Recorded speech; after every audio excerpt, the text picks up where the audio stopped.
Okay, so I'll call to order the March 23rd, 2015 meeting of the Pittsboro Board of Commissioners. And ask that we begin with a moment of silence.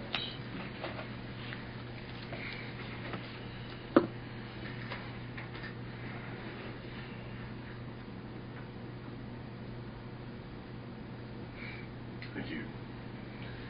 Mr. Farrell, would you lead us in the pledge? Yes, sir. Would everyone rise for pledge? Pledge allegiance to the flag of the United States of America, to the republic for which it stands, one nation, under God, indivisible, with liberty and justice for all.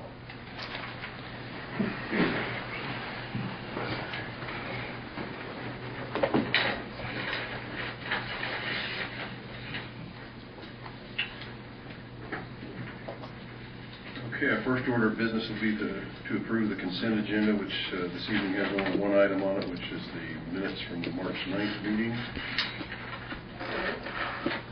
Second. All in favor? Aye. Consent agenda is approved. And let's see here. And we need to approve the regular agenda as it's written, unless there are changes from board members or the manager. Any changes? I'd like to add a closed session this evening to the after new business. You want to add it after updates and reports, or Yeah, I can vary the meeting? That'd be fine.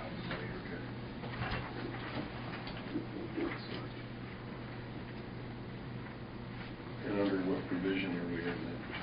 That would be the consult the attorney.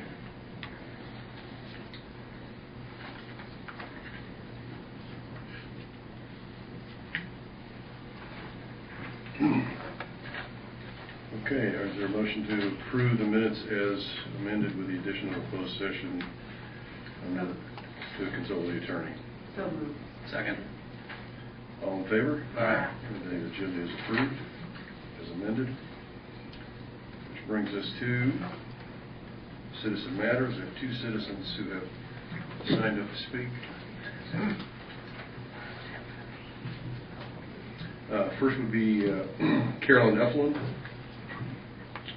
of 440 Old Graham Road. And as speakers, as you approach the podium, please state your name and address for the record. Carolyn Nelson, my address is 440 Old Graham Road in Pittsboro. Good evening. I wanted to just speak briefly about some concerns I have about the water and wastewater infrastructure planning. Pittsboro has long had water and sewer infrastructure issues, and I think that Chatham Park presents an opportunity to address those existing needs along with the future needs in a comprehensive fashion. And Pittsboro, I think, should leverage the funds Chatham Park has to spend in the best interest of the entire town by developing a comprehensive water and wastewater plan that integrates the current needs and the future needs, including Chatham Park. I know that Chatham Park has recently come before you with a presentation on alternatives for a water tank. And according to my understanding, that at least a newspaper report, the town was quoted as saying they were not going to look at resolving any of the town's current water pressure issues at the same time. I don't know if that report was true or not, but if it is, I think that's a lost opportunity. Chatham Park is not separate from Pittsboro. The Chatham Park residents will be citizens of Pittsboro.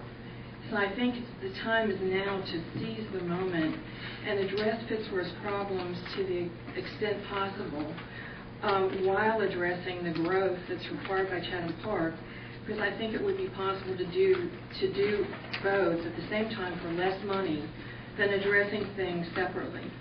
My biggest concern is the wastewater plan that Chatham Park has proposed. McKim & Creed is a great engineering firm. I've personally used them on numerous occasions, but their client isn't Pittsboro. Their client is Chatham Park. So you can't expect them to propose solutions that are necessarily the best for Pittsboro. That's not what they're being paid to do. that are going to propose solutions that are fit within the constraints that the developers have dictated to them. Constraints which you might not agree with, except you don't know what they are. I personally have concerns about multiple wastewater plants built by different developers, potentially not interconnected piping, potentially using interbasin transfers to send waste to Sanford. I don't know, if McKim & Creed were advised, Pittsburgh's engineering firm, would they advise you of those same recommendations? I mean, you don't know, and you're not going to know because they're not your consultant. I think Pittsburgh needs to hire its own consultant team to advise Pittsburgh on how to handle the water and wastewater infrastructure issues we currently face, and also integrating Chatham Park with that. And to hire that team now before Chatham Park's money is spent, and then the town is left to fund the improvements and replacements to the current infrastructure, plus maybe more improvements and replacements to the new Chatham Park infrastructure that's not working the way you hoped it would. And by a competent team, I mean an engineering firm with experience in wastewater and water planning for a town the size of what Pittsburgh will become, and also a firm that specializes in financial and rate models for water and sewer. Not just an engineering firm that says it has that capability, but a true infrastructure financial consultant. And then those two teams, firms as a team, could look at Pittsburgh's existing issues as well as Chatham Park and devise the best solution from the town's perspective. I think you need to think of yourselves as leading a town of 50,000 people, and what kind of decisions would you make if you were doing that, instead of considering that you're leading a town of 5,000 people, because you would make, I think, different decisions if you think of yourselves as what the end product size of Pittsburgh will be. I know there have been discussions and questions at past board meetings about third-party operators and other proposals like that. If you got a team that included a financial consultant as well, they build models that would give you information to answer those questions and other questions that you might raise. I mean, I will say that in my personal experience, I've used engineers. I've also used engineers in tandem with financial consultants that can help you on structuring debt, what your rate models would have to look like, etc. And there is like way more value in having a team than just having an engineering firm. So in conclusion, I think my message is simple. I think that before Chatham Park's money is spent, the board needs to take control of Pittsburgh's water and sewer infrastructure future and hire a team to advise you on how best to resolve Pittsburgh and Chatham Park's needs the best way for all the citizens today and the future citizens. And put yourselves in a position of being proactive and not just reacting to proposals that you get from Chatham Park and having no idea what other proposals there might be that might be better that will never be put in front of you. And I know the Water and Sewer Enterprise Fund is not in the best situation, but I think if you could maybe balance the Water and Sewer Enterprise budget this year, there's still some, in 15-16, there's still some money there that you could allocate some of the remaining fund balance to do that. I think it needs to happen sooner rather than later. And thank you for listening. Thank you. Next speaker is Mr. Mike Watkins of 400 Prince Creek, I believe it is.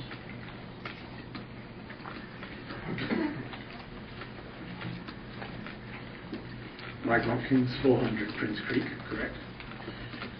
Despite Miss Ethel's sage advice, I simply wish to place on record a concern that the town of Pittsburgh is incurring considerable costs and staff time dealing with current and future projects associated with the Chatham Park Master Plan, while that master plan is the subject of legal action and consequently in its entirety under some questions as to its entire legitimacy.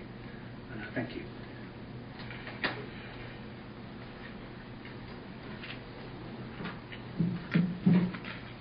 Okay, I have no other citizens signed up for public expression. Anybody who missed?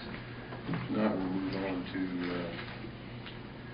the next item on our agenda, which is a public hearing on the request for Trillium Montessori School. Do I hear a motion to go into public hearing? So moved. Second. All in favor? Aye. And we are in public hearing. Mr. Planner, or Mr. Bass, will you introduce the hearing for us? Yes, sir. This is rezoning 2015-02, Trillium Montessori. Location's at 1601 Hillsborough Street. It's a parcel of approximately 1 acre, 0.95 acres in size. Currently zoned R12, medium density residential, and the proposed zoning is C2, highway commercial. Properties within the general vicinity of the Powell Place mixed use plan development and also Belmont Station mixed use plan development south of US 64 15501 interchange. Immediately to the north, the parcel is zoned C2 with a residential dwelling unit, and then again also Powell Place and the former hydro tube south. To the south is residential property lightly developed, zoned R12, and to the west is vacant undeveloped property, zoned 12. To the east are a mix of small businesses, Fosco Trading Company buildings, and the Cooper Quick Stop, and also some residential uses. To the best that I can determine, the property was originally zoned RA, residential agricultural, as reflected on the 1989 zoning map, and then was changed to R12 in a 1992-93 update. I'll briefly go through the analysis. The subject property is designated as medium density residential neighborhood on our future land use map, and that's a reflection of the current zoning, which would allow the individual residential development with access to public water and sewer. The commercial and mixed use categories are adjacent or within close proximity to this parcel, and that includes a mixture of land uses, commercial and residential, and civic institutional, and a variety of densities. The areas where this is primarily located for this type of development are on the east side of town along US 64 Business and bypass the north side of town, US 64 and 15501 interchanges, and the west side of town near the Central Carolina Community College. The commercial category areas that could be located with convenient access to US 64 Business and US 15501, again, particularly near the major interchanges. The current zoning is defined as a medium density residential area, but mostly single family dwellings. There are some uses that are permitted in this district that would allow some institutional type uses. Again, the C2 zoning district is a highway commercial district primarily designed to be located along the major highways that run through or around the city. Public facilities and services rendered by the town, water and wastewater, are available to the property. Currently, there is an existing water service. No population change would be anticipated with the commercial use. The property, again, is located on 15501, which is a primary north-south corridor, and at this location, their average daily traffic counts approximately 13,000 vehicles per day. Staff recommendations was for approval of the proposed amendment. While it's not consistent with the future land use map, the property is a single parcel, just under an acre, and located in an area suitable for commercial type uses. It's a reasonable location for such zoning and would be suitable for those uses permitted within the proposed district. Again, there are also a number of commercial uses within close proximity to this parcel. The planning board adopted staff's recommendation and forwarded to the town board of commissioners with a positive recommendation for approval. Thank you, Mr. Bass. Is the applicant here tonight? Yes, sir. Okay. We have nobody signed up to speak at the public hearing, but would the board like to hear from the applicant if the applicant has any comments? If you would like to make a few comments, you're certainly welcome to do so. Do you have? My name is Simia Zilla, and I am the owner of Trillium Montessori Small Preschool. I try not to be on my tiptoes. Are there any particular questions you'd like to ask me? I take it that your intent is to develop a school? A preschool. Preschool. Yes. And are you classified as a daycare by the state? Where we currently are in Cary, we are half day, so it's under 4 hours. So we're daycare, but the state doesn't license us because it's under 4 hours a day. Mm-hmm. So I wonder what classification of use you would actually be in our zoning ordinance. If we do children who are over age 5 and do a kindergarten, then we would become a school. Okay. And if we do, otherwise it's just a commercial business. Mm-hmm. Because I think a school would be permitted in the existing zoning without having to go through a rezoning process. I was advised that that would require a special use permit, which also is along. I think if it's a daycare, there is that distinction that a special use permit is required in the existing zoning, but otherwise permitted by right in C2. So that was one of the basis for that question about what is the use.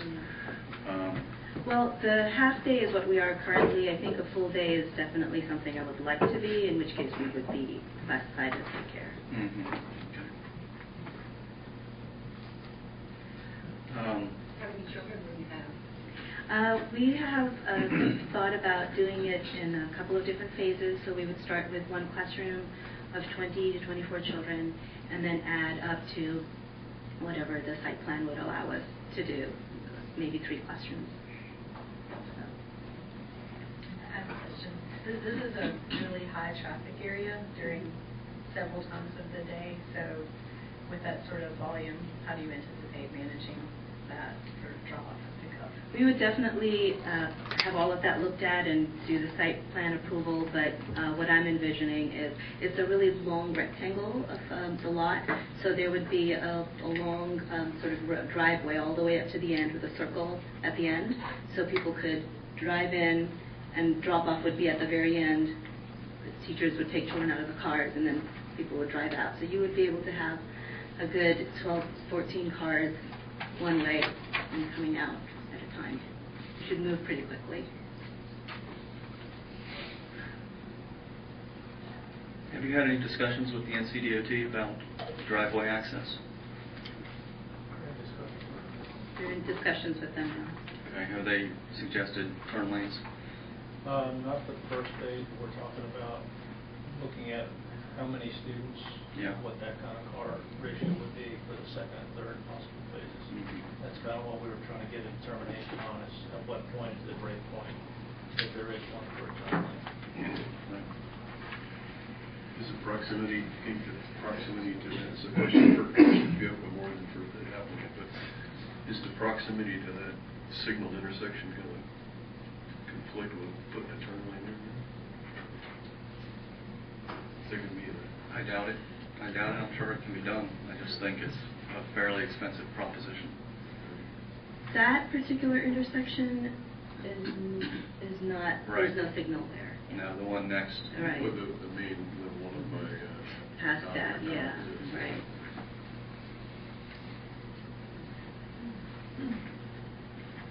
Okay.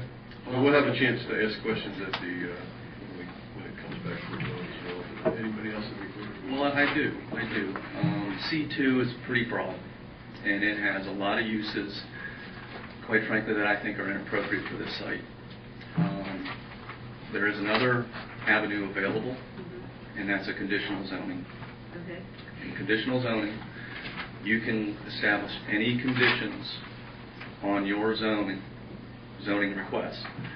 And one of those techniques is to limit the uses found in C2 to things you think may not be acceptable, in order to make this board comfortable with knowing more precisely, more specifically, what the use of that property would be.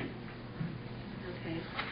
The other only hesitation I have, and I appreciate clarification, is I was advised that a C2 would be the best route for me in case at some point down the road, I'm unable to continue to run the school, and if I can't find somebody to buy it, I'd have to sell, and it would be highly restrictive and difficult to do that if I'm disabled or whatever, not able to make a go of it.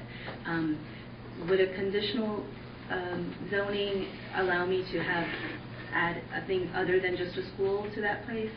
What you would do is go through the items, the permitted uses in C2, and choose from those which ones you would like to have us consider. It can be as easy as eliminating one, and that's the condition. All right. That helps. Thank you.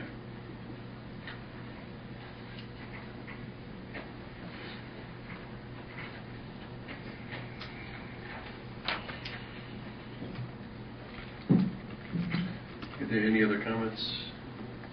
If not, I do have another comment. I think it might be appropriate, like Lee said, that there are some that you thought would not be suitable for that space. I think Yeah. it might be worthwhile if you said what you think those things are. I think automobile parking lots. I think adult bookstores. Those types of things that are permitted in C2 are the types of things I don't think fit in the residential nature, nor the main entrance to our town. So I think those are the kinds of things, repair shops with outdoor storage. I don't think that would be appropriate for that location. So those are some of the things that I see as a list of uses, permitted uses by right, that you come in with a site plan, it meets the conditions or the zoning ordinance, you have the right to do so. And I think those are objectionable. And you're asked, we know what you want to do, but you're asking for a piece of property simply to be rezoned. And all of the uses that are permitted in that zone can go there by right. And I think many of them are inappropriate for this site. And so conditional zoning is a very powerful tool. Would, in order to apply for that, and I can ask Stuart this, but would this process start again, or would we just carry on and adjust it? Would we have another public hearing? My suspicion is this would start over because you'd be changing the request.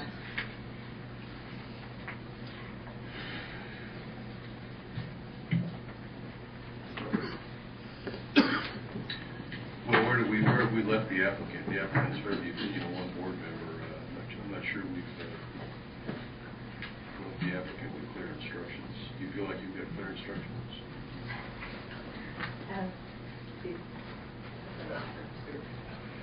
Yeah, I think we could amend the application, but I'd prefer to Mr. to do the conditional zoning. I would think that the planning board would want to be able to review and make it and advise on the conditions. If it's more restrictive than the one that they've already recommended, it seems like it wouldn't be necessary. Well, if it were more restrictive, it would be necessary. If it's less restrictive, perhaps not.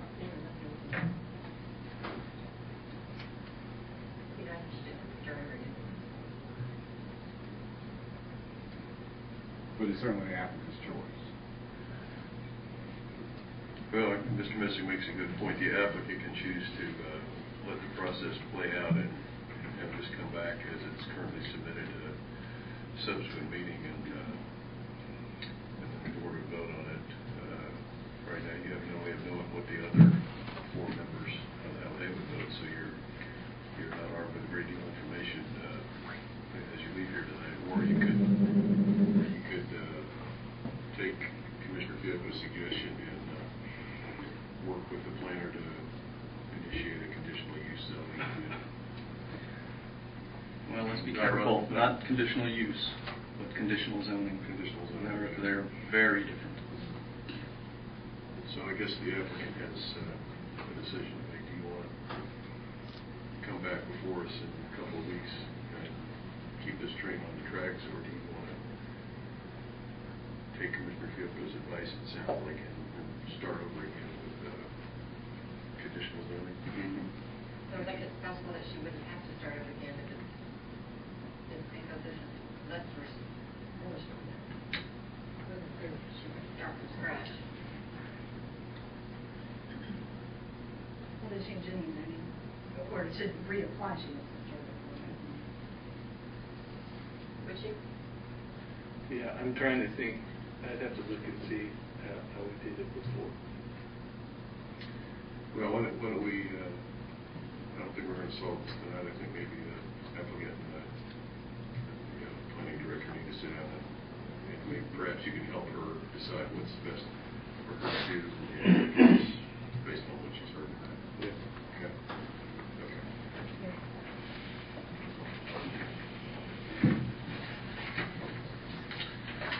Okay, I guess we need a motion to go out of public hearing. So moved. Second. All in favor? Okay, we're out of public hearing. Public hearing is over. We move on to old business. We have a briefing from Mr. Paul Horn on our facade grant program.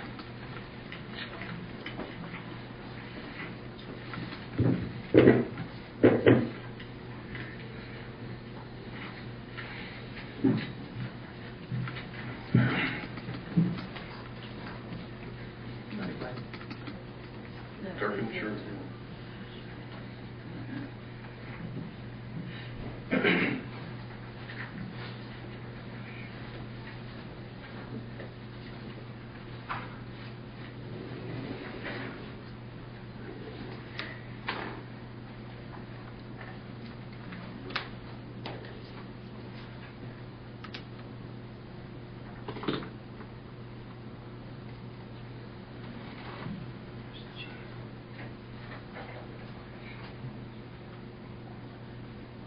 Thank you.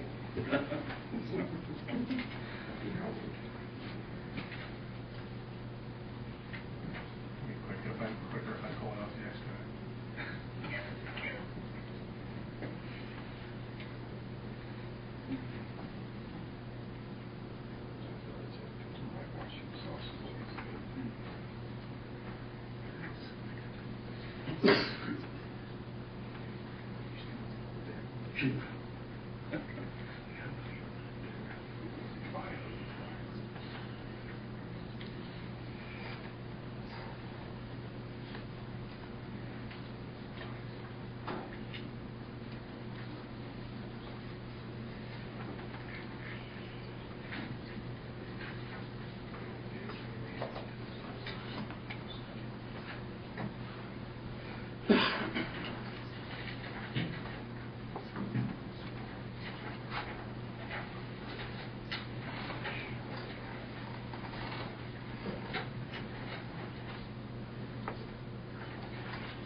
Well, great. This is an update on the Main Street program. I apologize, I don't have a very good way to stand for everyone to see, but I'll do my best here.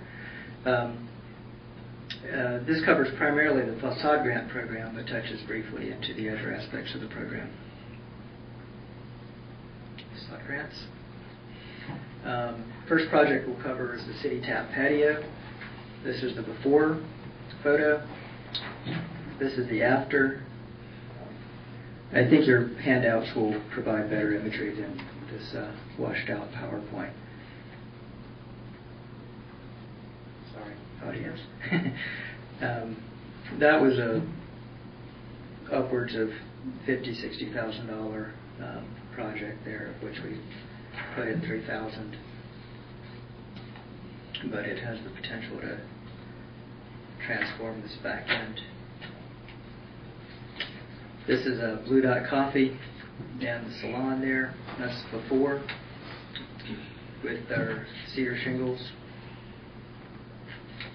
Here's after with 3 new awnings. This was a project done last year under last year's program.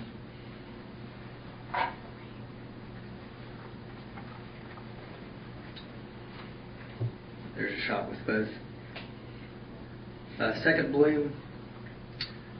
This was a very minor project, mostly addressing getting this black paint off of this beautiful copper trim around these windows.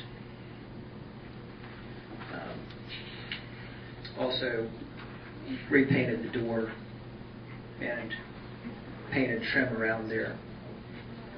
Small investment, but big difference. The awning, of course, was done last year.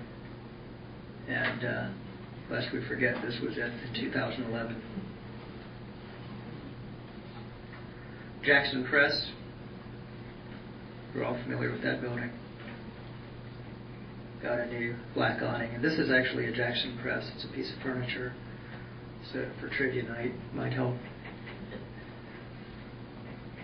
And this is a project which is pending.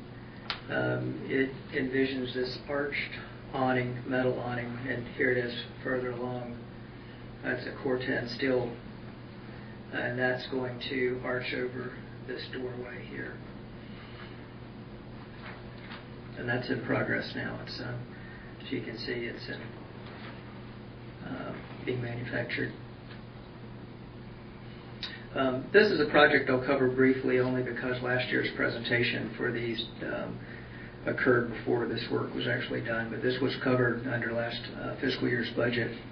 This is, of course, the Blair Hotel before and after. Huge improvement.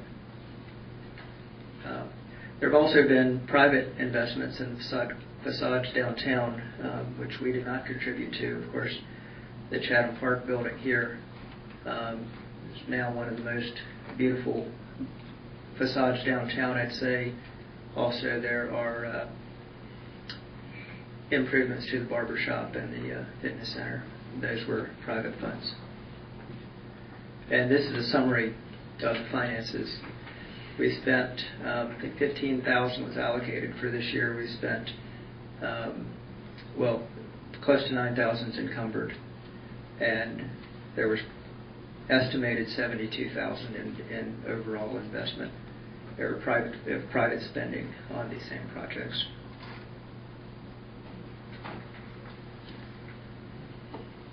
The larger Main Street framework, the town is doing the facade grant program, and we've done street furniture and bike infrastructure in years past. And but there are more aspects to the program which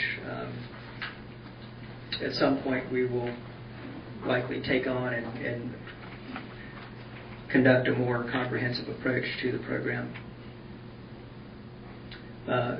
One of the pillars, the 4 pillars of the program are promotion, design, organization, and economic restructuring.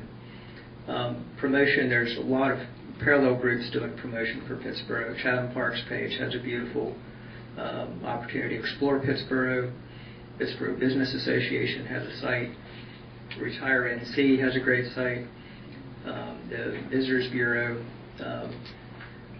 Mr. Gruesbeck and Beth Foley are doing a great job with the Facebook page, keeping it relevant and interesting. I do the Parks blog. We have downtown events. The design, we've covered the facade grants, the street furniture, the murals, Christmas lights this year. economic restructuring, the EDC is being very active in recruiting potential applicants, potential businesses to the area. The Small Business Center at the community college is also active in supporting small businesses. They've been partners in the past.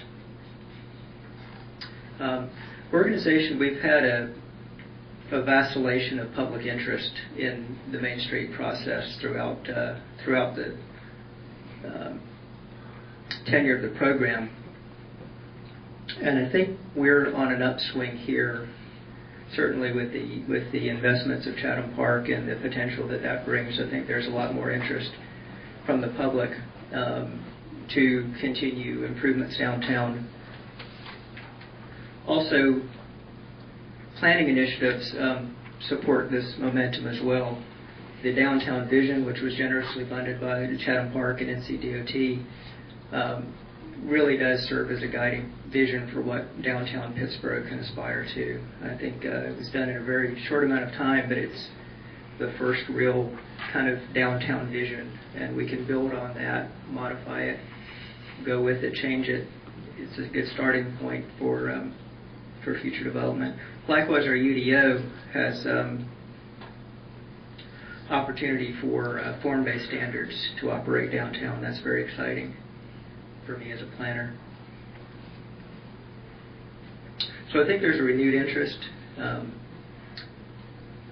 lot of potential, and I think I'm in negotiations with, or discussions with the Commerce now, and looking at the possibility of getting them in for a meeting, hopefully before May. That's our goal, to gauge public interest, to see. I think we're at a stage now. I think we haven't been there until now, but I think we're there, and I think we're going to see how much interest there is, see if we can pull all of these partners back together, and see if this takes off and melds into a viable program going forward. I'll mention it too. I did just get back from a conference in Morganton, North Carolina, and it's always inspiring to go to these trainings and see what other communities are doing. And Morganton is absolutely a great example. Stuart called it the overnight success that took 20 years, but they've really started working on their downtown 20 years ago, and are seeing huge dividends now. And I think Pittsburgh certainly has that same potential. So thank you. Available for questions if you have any. Oh, I have one. The two businesses that are on the west side of Pittsburgh, I believe it's not going to get into that, but is there any chance we can maybe get up with the business owners and see their possibility of getting their fronts replaced? Which one specifically? Actually, it's the Rigsby attorney, and I don't know if she's moved out of there or not, and Eric Andrews Realty. Got two old metal awnings that we really need to push. I'll make a point to speak with them. I've not had discussions. And I don't know exactly who owns the building. I don't have a good idea, but I'd rather know for sure before I spoke to them also. I'll make a point of speaking with them this week.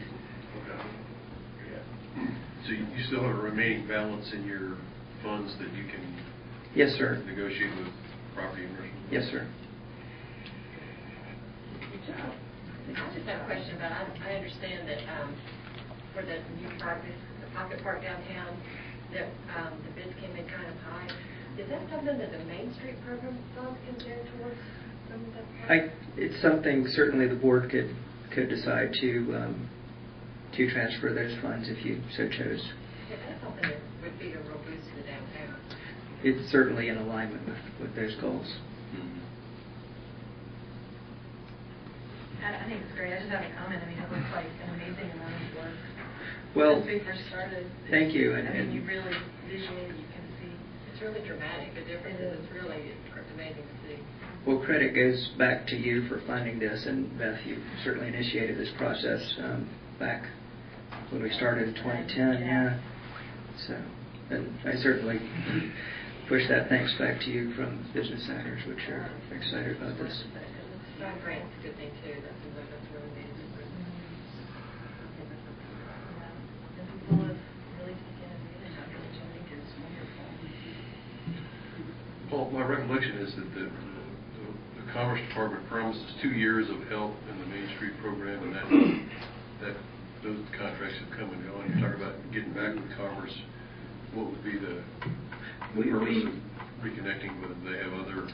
They just have a lot of expertise in organizing communities. They've done this a lot, and we would even during those 2 years, we paid mileage and expenses for them to come, and we were still operating under those auspices, as I understand. So sounds like the 2-year time limit was not a hard, fast time limit. I think you're saying they're receptive to continuing to work with us. I think if we go there and say we're excited about revamping this program and going into it with both feet, that we have an interest in doing that, I can't imagine them not supporting us. I think they'll be glad to help us. And we'll work out details. Thanks for reaching out to us. It was my understanding on Commerce for those first 2 years, we were one of 4 communities. They were dedicated of going to each one of those. But I think as long as we're in the program, they're on call, if you will. Right. Yeah. So I think we do have the opportunity to get the benefit of their expertise, absolutely. Perhaps there's some additional grant we can get from them or something in order to maybe some additional funding, because this actually looks great. I've always wanted downtown to be rehabilitated, and this is just what we needed. It looks great. Good job. Thank you. I appreciate you being in contact with the merchants and talking with them about it. Thank you. Can I just ask, if I could backtrack just a moment, could you just briefly, very briefly, and this may be a level of detail that absolutely none of us are interested in, but just briefly describe what kind of a project is eligible under our facade program?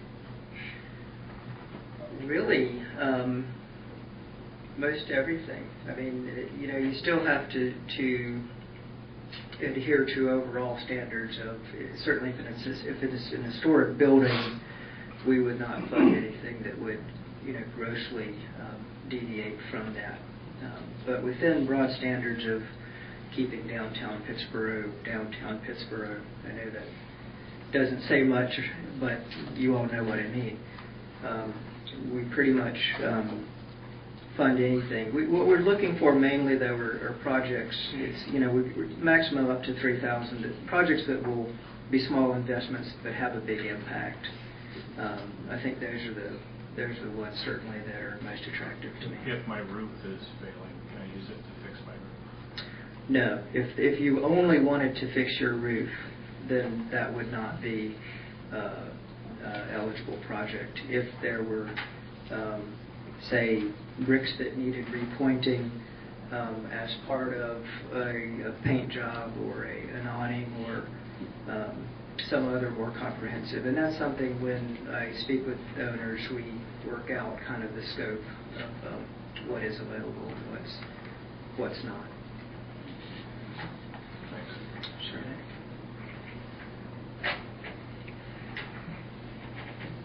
Thank you. Thank you.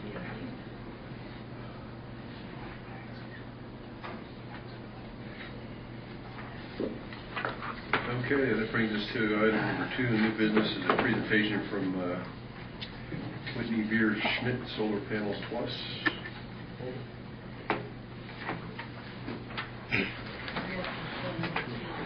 Okay, my apologies. I didn't realize that. I thought Paul's presentation was going to come up on the website a lot quicker than it Let's did. see here, what have I done? Have I skipped something? Yeah, I skipped something. Yeah. Never mind. I've got some more stuff for you.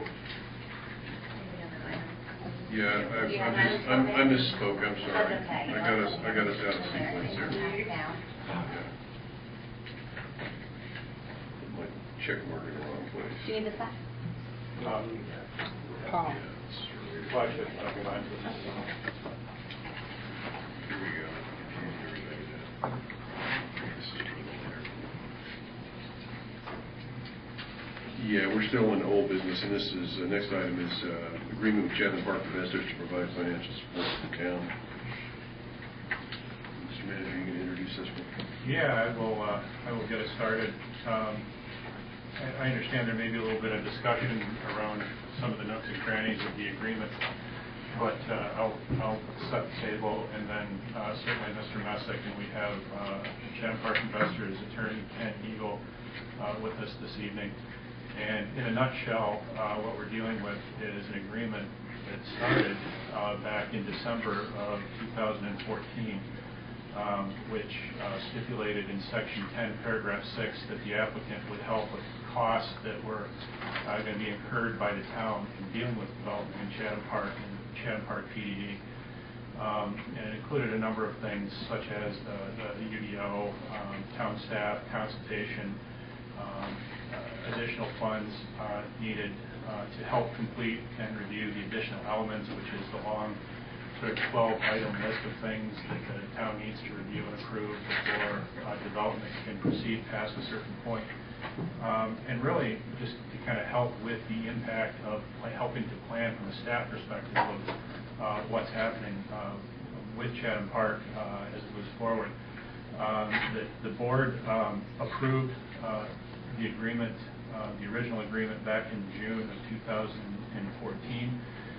At that time, the agreement was to allow for a one-time payment of $300,000, which would be paid annually, and then in subsequent years, less the amount of the taxes that the development generates and the town collects. The payment was to be made when the master plan was no longer subject to a judicial challenge. But as we're aware, that judicial challenge did arrive, and there was another master plan that was approved, another judicial challenge, the second one arrived after that. And here we are. This particular agreement would allow, if you approve, the town to move forward on making some progress towards those additional elements and the other things that we're continuing to see as a result of Chatham Park Plan District Development discussion. Staff continues to deal with projects related to the master plan, but also we're dealing with a lot of projects that are associated with the master plan, and then there's just regular business to take care of. What we would do within this proposed agreement is to the biggest, I guess, substantial change is it removes the requirement to clear the litigation. The second piece would be that the payments would be broken up into quarterly payments of $75,000. The first one, according to the agreement, which if approved, would commence on March 31st, 2015. Beginning in 2016, the payments would start to be reduced, again, similar to the mechanism previously, by the ad valorem taxes that would be generated by the project. Again, all facets, the major facets pretty much remain the same. There is a provision in this agreement which would eliminate the payments if litigation proved the zoning, or if the litigation basically, I guess, lack of a term of art, eliminated the zoning on the property, essentially eliminated the project. So again, I understand that there's some discussion that's going to take place after this.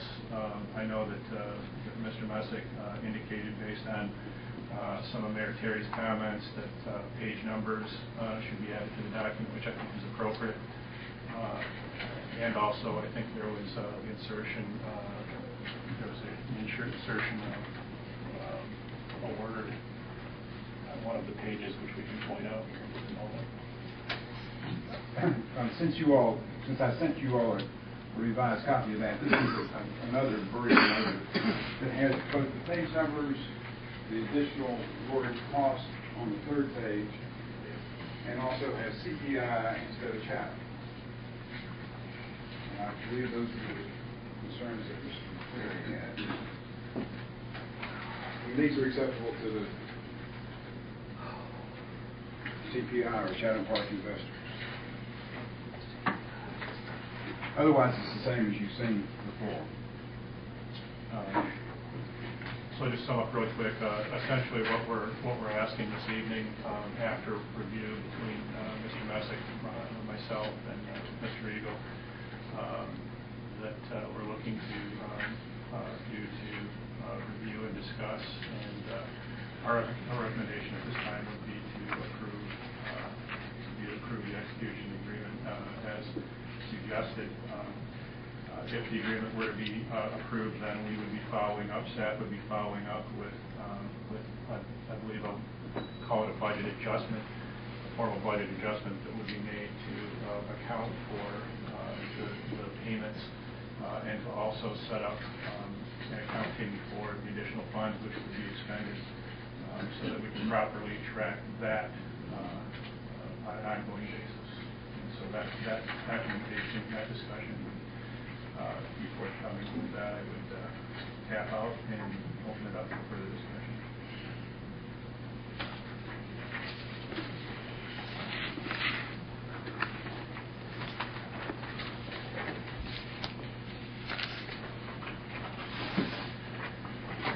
Any comments from board members?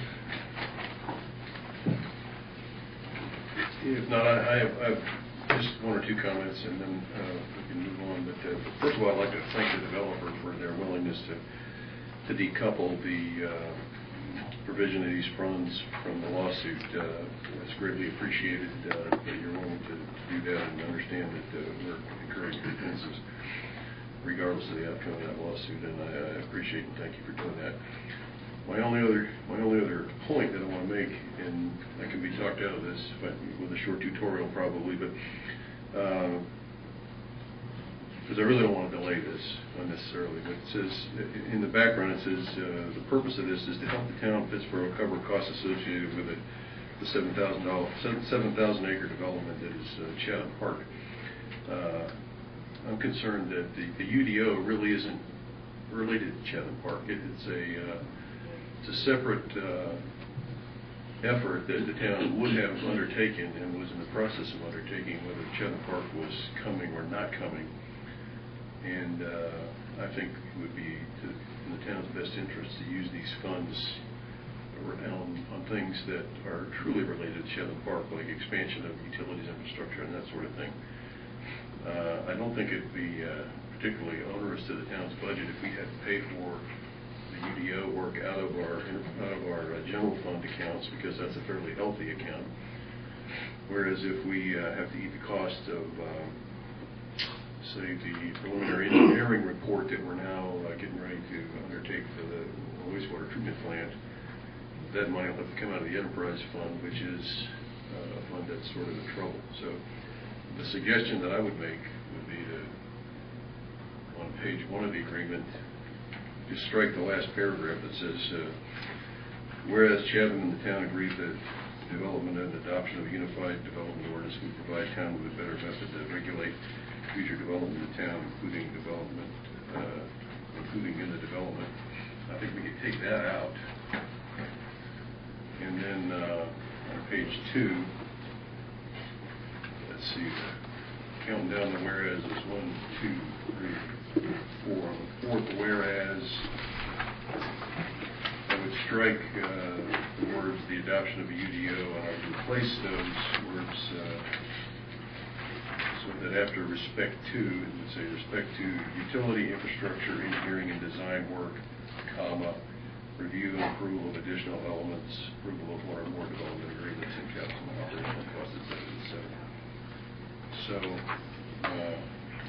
I guess I need some help with some rationale about why the UDO is directly related to Chatham Park when we were going to do that, whether Chatham Park proceeded or not. Well, it seems to me that the UDO is directly related to Chatham Park in helping the town improve its infrastructure, not just its physical infrastructure, but other infrastructure. And UDO is part of that infrastructure. The fact that this document says, as one of the things that it might be used for is UDO, does not mean we have to use it on the UDO. So I don't know that moving it is affecting the use of the money in any way, shape, or form, other than to perhaps say you can't use it for a UDO. And I certainly would like the flexibility to use that money as we see best fit for any infrastructure item. So that would be my, I don't know why we would limit ourselves if that will, if removal of that language is in fact limiting. It's like it is technically not part of Cat Park, it is something that we use for all development. Right, right. But I think, as was stated by Ms. Eflin, Chatham Park is not separate from Pittsboro. It is part of Pittsboro, will be incorporated into Pittsboro, is Pittsboro. So I don't think there's a distinction between Chatham Park and Pittsboro. So the fact that a developer has an impact on the town and they are mitigating that impact, but that's what we expect, that's what we want. That's what we want developers to do, is to mitigate the impacts, whether it's building roads or providing us funds for us to hire staff or experts, consulting engineers, those types of infrastructure items. We have a deficit of infrastructure in personnel. And so the fact that the funds are here that can possibly pay for those items, help us hire consultants for the UDO, help us hire consultants for water and sewer analysis, financial analysis, legal analysis. I want all that on the table because it is an impact of Chatham Park. I thought we had this discussion months back regarding the UDO with Chatham Park, that they were going to help financially and verbally with the UDO. So why would you want it in here?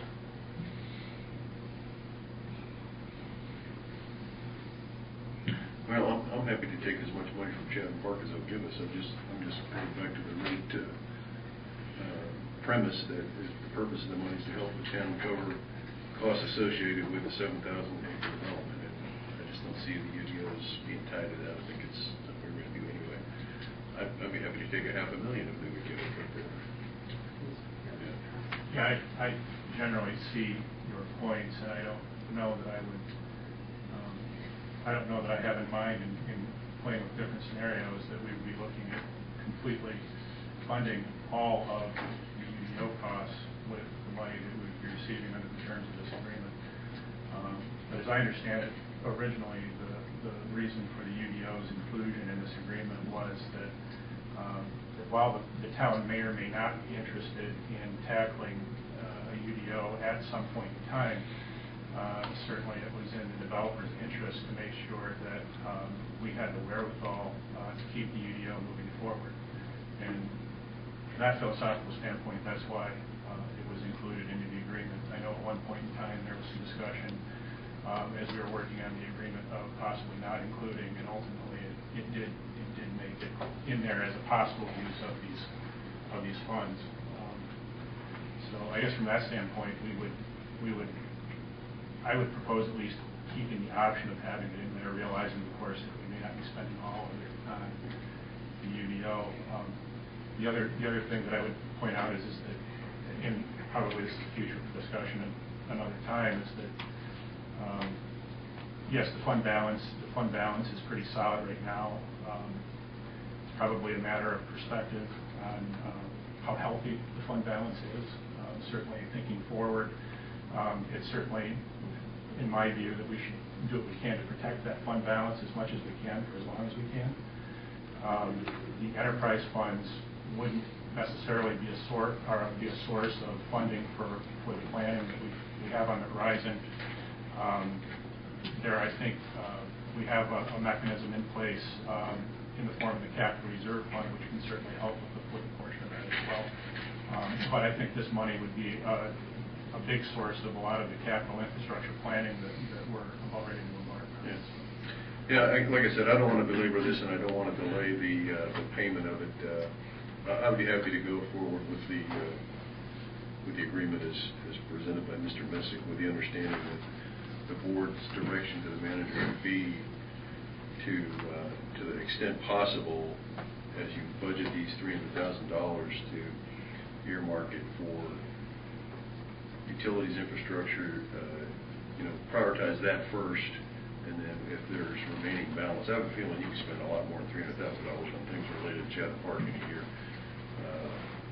I don't have any objection if some of that money goes to the UDO, but I think if we could prioritize it, we would put at the top of the list things that relate to water and sewer infrastructure, get that bought and paid for first, and then if there's any remaining balance, I have no objection if you use that to pay, partially pay for the UDOs. The piece that, again, probably conversation for another time, but the piece of the element that really scared me today was the master facilities planning.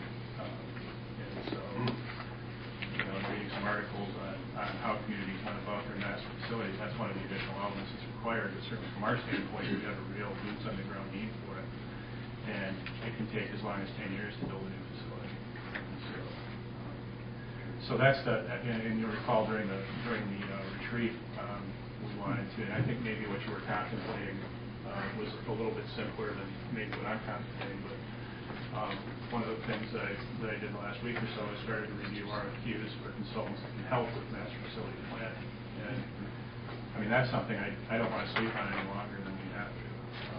So there's all these plates, and we just kind of have to have enough money to keep them spinning. So.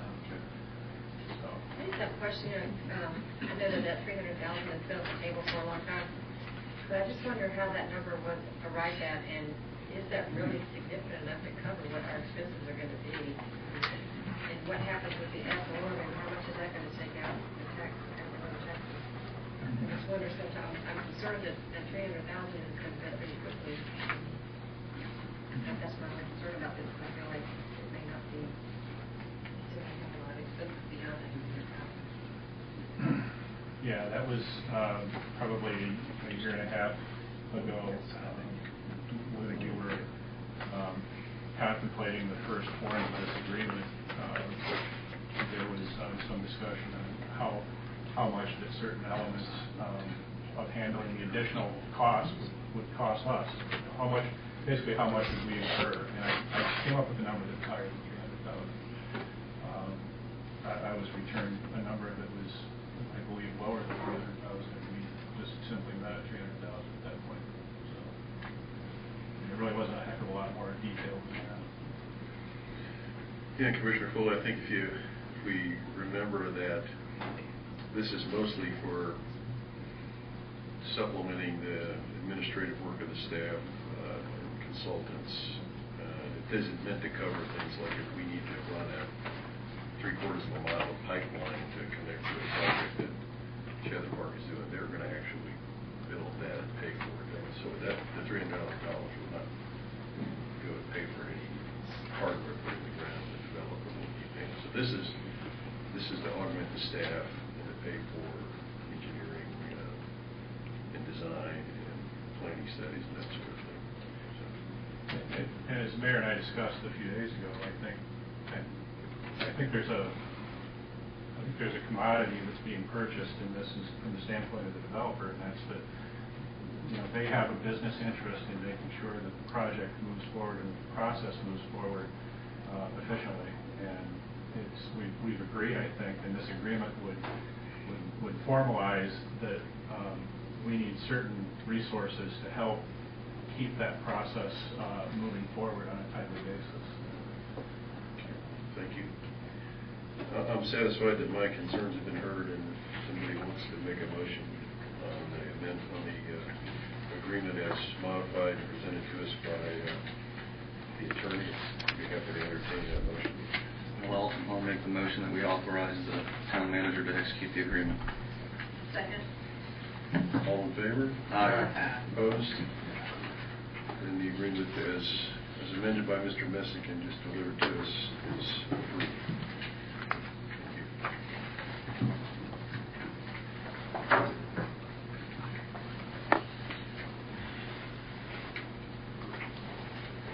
Okay.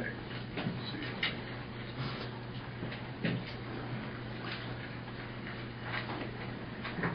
Okay, one more before the one that I called out of turn here.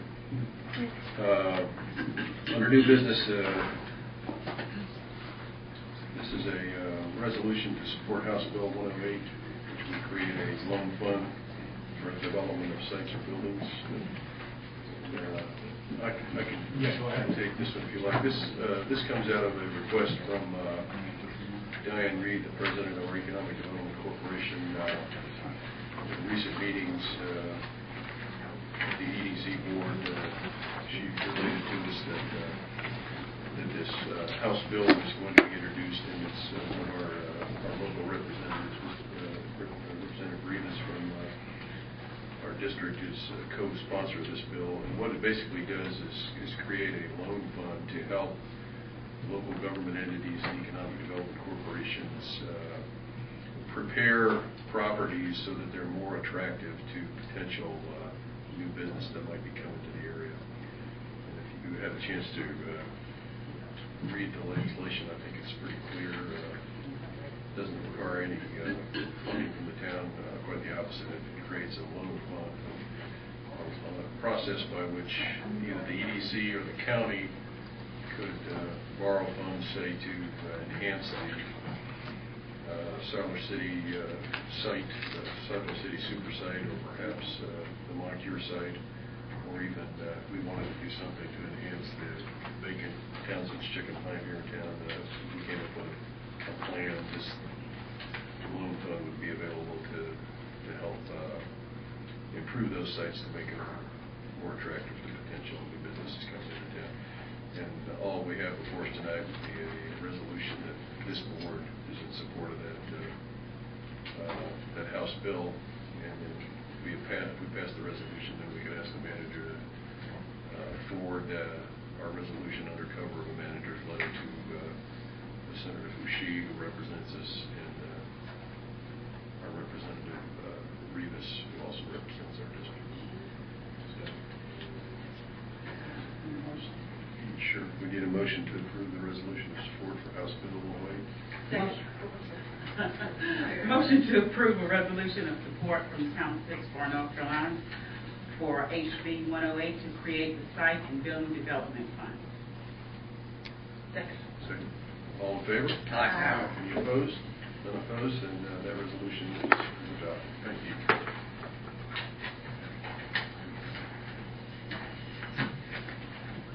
Okay, now we're finally to where I said we were 20 minutes ago. Presentation from Whitney Beer Schmidt on the Polar Panel Plus. Don't take the handout from that. I've I've got something else too that I had prepared ahead of time. Thank you so much for putting me on the agenda. I'm with Solar Panels Plus, and I've been doing solar since 2006. I've been a resident here for since 2010, and in the last year in Chatham County and surrounding counties, with a very small team, we put about 100 kW of solar on roofs, and we're starting to do business a little bit differently. I started talking to Habitat for Humanity last May, and with them we've taken kind of a little bit different direction. So I'm here to make two requests, one solid request. The first one is I'm requesting that the board considers hosting a Solar Powering Your Community workshop, which is sponsored wholly by the U.S. Department of Energy. And the second kind of update on what we're doing, and maybe start a discussion on ways that the town can support solar initiatives that increase solar access, specifically for groups that don't traditionally have access, by incentives that were created by both the state and federal government. Those would include low-income families, nonprofits, municipalities, generally folks who don't pay taxes, basically, that don't fall into a bracket that they owe enough taxes to take advantage. Just wanted to point out something really neat happened in Burlington, Vermont recently. Burlington, Vermont supplies all of their power to their community through renewables, 100%. Now, they do have their own electric company, but through biomass and hydroelectric purchases, some solar, they are supplying 42,000 people with all of their power. And it's all renewable. They were, incidentally, the first state in the country to also ban fracking, so none of that is natural gas supported at all. So they have a really great goal of 90% renewable energy by 2050, which is probably going to happen. Having lived in Vermont for a while and knowing how they do things, I don't doubt that they will probably get there much sooner. So cities are doing this. Vermont is certainly an unusual example, but communities can implement policy that garner community support to move towards these kinds of sustainability goals. Now, the way that we're starting to do business a little bit differently is we have endowed a nonprofit. Grid for ENC is a NASDAQ certified solar installer, just like we are with Solar Panel Plus, but we're also a nonprofit organization. And what we do is we take the revenue generated from traditional installations on people's houses who pay us money just like everybody else does, and we put those to donations of solar arrays on low-income houses. The other thing that we do while we're doing that is we train a new workforce. We put people who may have never been on a roof before, certainly not installing solar, and we get them installing solar. That's kind of a hard thing to do, too. It's a difficult industry to jump into as fast as it's growing. It's really, really hard to get into the industry. There are some pretty big barriers to entry. So these Solar Powering Your Community workshops, they're hosted by the Solar Outreach Partnership. And the Solar Outreach Partnership is funded by the U.S. Department of Energy, and their job is to work with local governments and communities to help them achieve their sustainability goals. And they've done well over 25 across the U.S. They are 3/4 day, full day workshops, depending on what the community wants. They are completely free.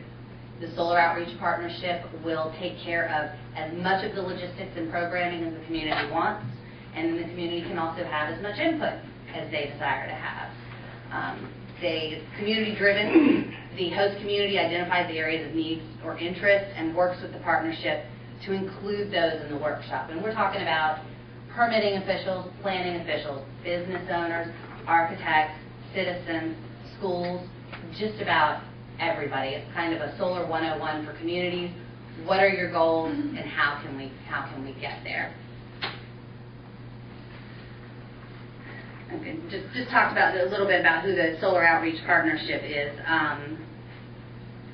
One of the things that we're looking at here, obviously, is a lot of potential growth. We'll either have a whole bunch or some, but we're going to have growth. So we're in a really good position to take advantage of opportunities kind of ahead of all of this, to implement policy and permitting. Permitting in this county right now for solar is really easy, and I've dealt with a lot of counties. It is a pleasure to deal with the office over there.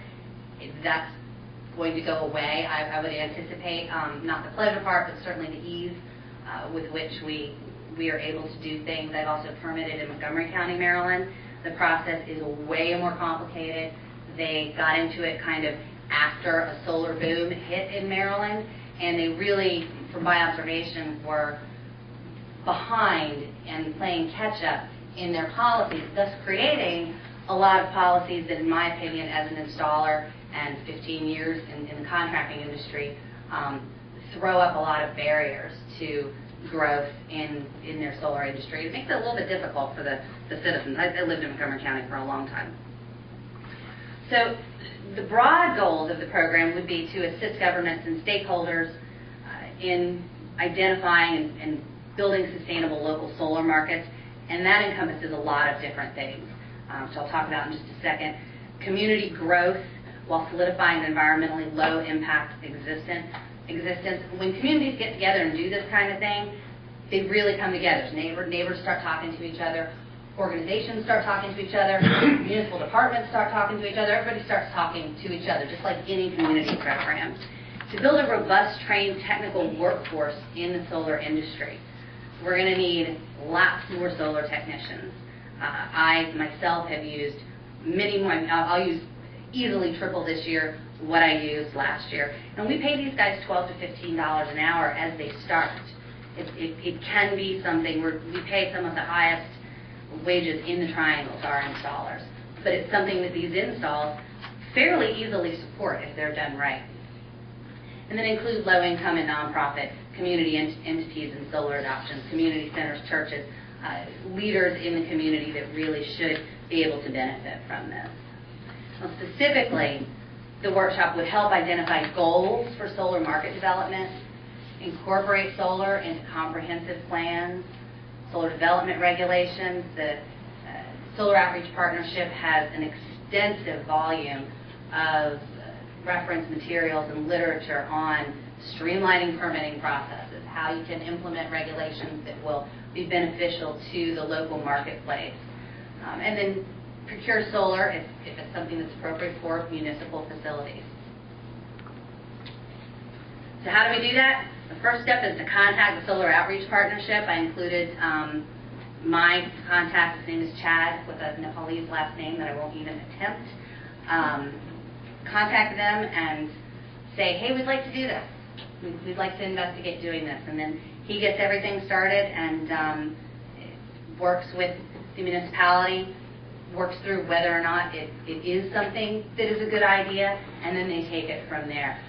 My conversations with him have identified this something that can move pretty quickly at little or no expense to the community, and it really pays off in the end in solidifying a sustainable policy, a solar policy, and getting the community clear on any goals they might have. So that's the first thing that I'm asking y'all to consider. And the second thing I'd like to do is update you on what we're doing. The first thing I'll just go over really quickly. You have in the packets that I handed out to you a copy of NC Green Power's, one of their new pilot programs. The North Carolina Utilities Commission on the 10th of March approved a program that assists schools in North Carolina in getting solar on their roofs. They pay 50% of the cost for the school to get solar on the roof, and they support that with educational materials, curriculum, or just about anything you might imagine. They are looking to have this fully implemented by April. We started contacting schools, just talking to them a little bit about what that means, what it can do, what it can't do. And this is so terrific because schools, just like governments, just like nonprofits, can't take advantage of tax incentives to put solar on their roofs. They're the ones that should have it, and they're in a tough situation because they can't take advantage of the incentives. So that's something that's really cool that's going on that we're working in. And the second thing, we just donated our first solar array to Habitat for Humanity. I committed to Chatham Habitat last May that we would take 10 cents off of every watt that we installed, and that we would escrow that for a system on one of their houses. And the money that we escrowed didn't quite cover the cost of the system, so we rallied and we got some donations from a Chapel Hill nonprofit, from an inverter supplier from SMA, and we did it. We'll be done. Inspection is next Tuesday. And that is a picture of the solar array on the house. It's in Bear Creek on Old 421. It's a 2.5 kW array. It's going to produce somewhere in the neighborhood of 400 kilowatt hours a month on average. Goes down in the winter, up in the summer. And we put four people, like I said, on the roof. One of them is the Habitat electrician, Randall Sink. So Randall has a job. The other three don't have jobs. They are volunteers with Habitat for Humanity. And we put them up on the roof. We showed them how to do it. They did the whole job from start to finish. We're finishing up the electrical. And now there is at least one of those people, and I could be talked into all three, that I'll hire the next time I need crew members as we start our spring. So it was an excellent training opportunity. It went far better than I ever fathomed getting people on roofs who had never been on a roof before could go. And we want to do a lot more of it. Here they are taking the panels up to the roof. The guy on the right's done it before, the guy on the left hasn't, and they both look equally competent to me. And this is our family. Came by and visited. The neat thing about this house, Chatham Habitat builds their houses so energy efficiently that in April, May, and June, we stand a really good chance of having this house be a net zero energy home if the weather cooperates with us. They may not have a bill beyond what Duke charges them for their interconnection fees and little charges like that.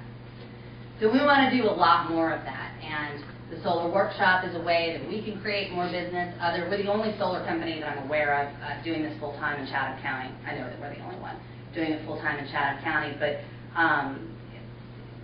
the more folks doing this, the better, and these workshops help create the training opportunities and the awareness in the community and the policy that drive these kinds of programs that enable us to do things like this. I've already had 3 requests from different habitats, not in Chatham County, but to work with them to do it. So it's something that was really exciting. So the first is something that I'm asking you guys to consider, which would require something concrete eventually in the form of reaching out to the Solar Outreach Partnership to explore that possibility. And the second, I don't know in what ways the town can support things like we're doing with Chatham Habitat. We are not tied to Chatham Habitat. Certainly enjoyed working with them. We are willing to do this for any affordable solar program. I don't have a good vetting process right now for applicants, and Habitat for Humanity does. But any ways that you guys come up with tonight, in the future, in a year, 2 years, that would be innovative and supportive of this kind of thing, we'd love to hear it, because we're having a ball doing it, and it's so far been very effective. Thank you very much.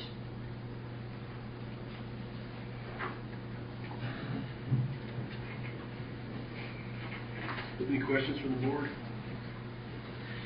Do you know, has Chatham County organized one of these,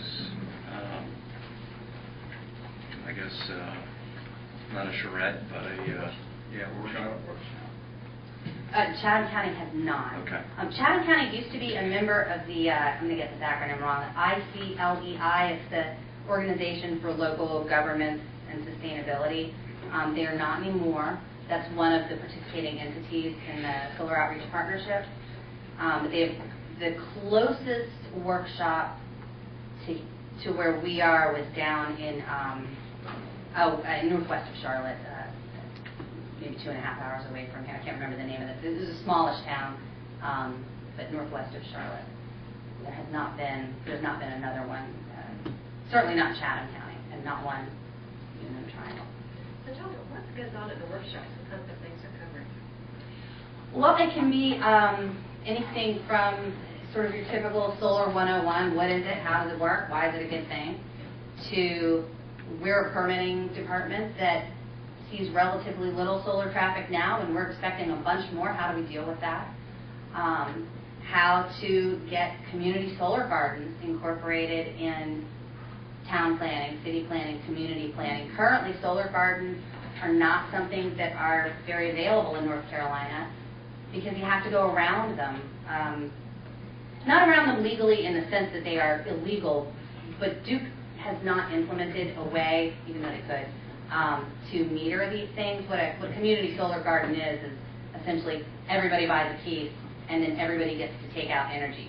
What you have to do now is you have to form an LLC. The LLC builds the array. Everyone takes their tax credits and ratio to their capital contribution, and then they pull out essentially dividends from the sale of the energy. So it can be done. It's more complicated than it needs to be. It's more complicated than what they're doing in other states. But they talk about ways to do that, ways to implement it, things like that.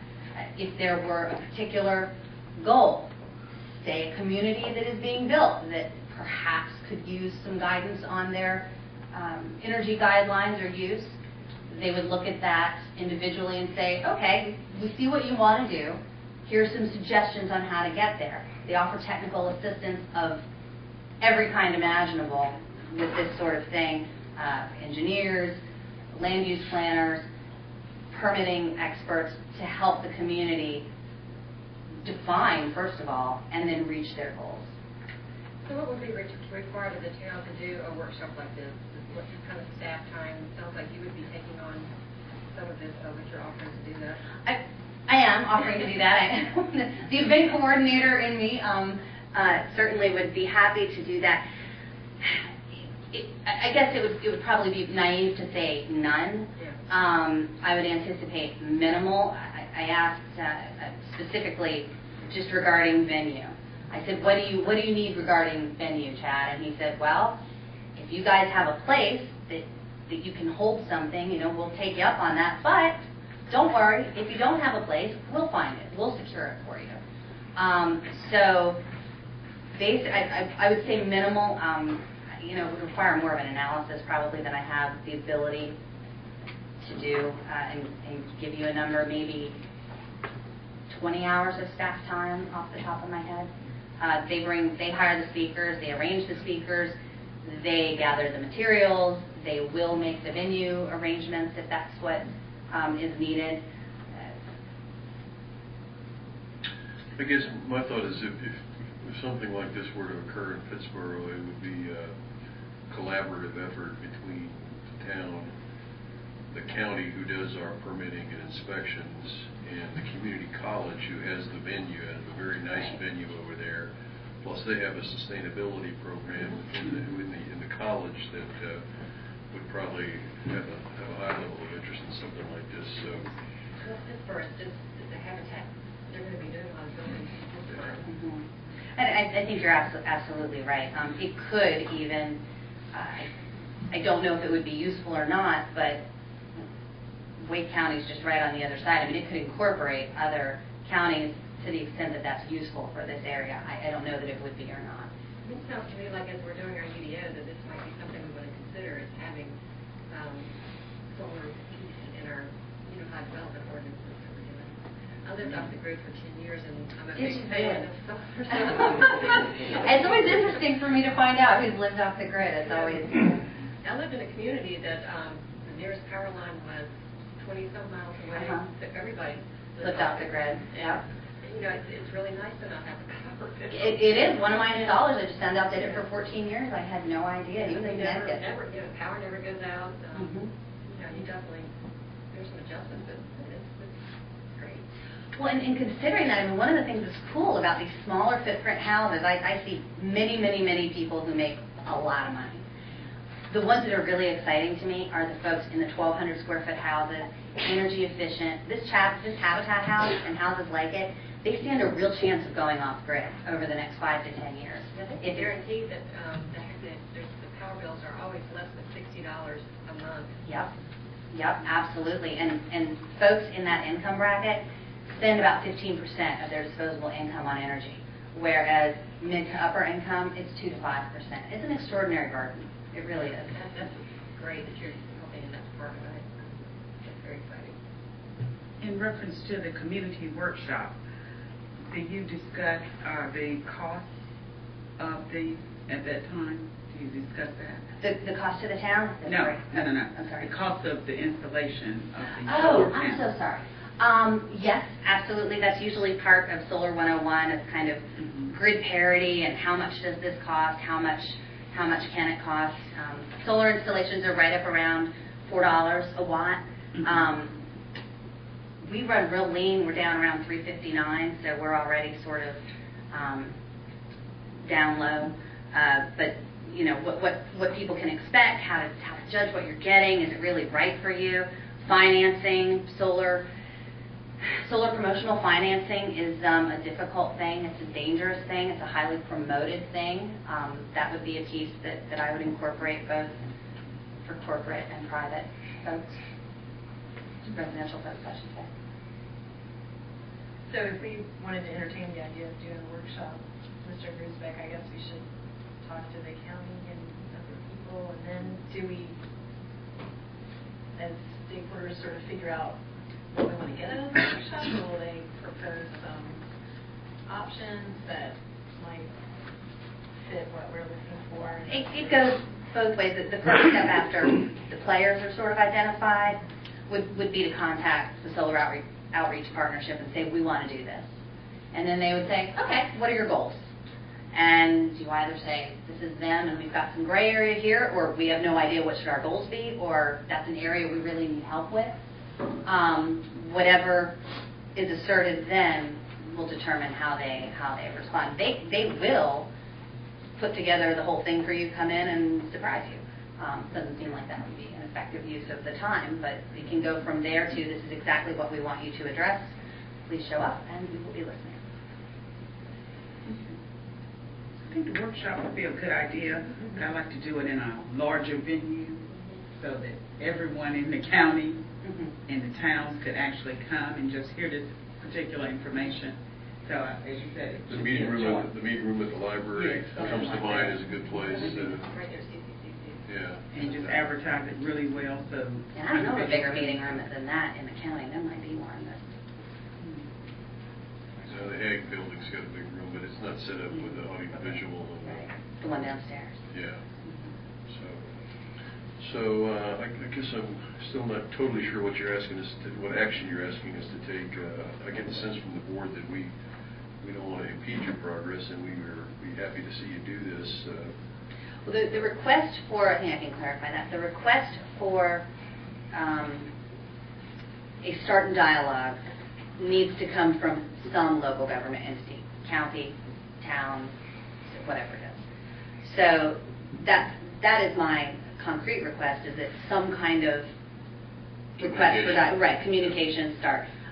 It sounds like you guys feel like you need to talk to the county, maybe the college, and get some more players involved before that happens, so you have kind of a prologue step to take care of before that action can happen.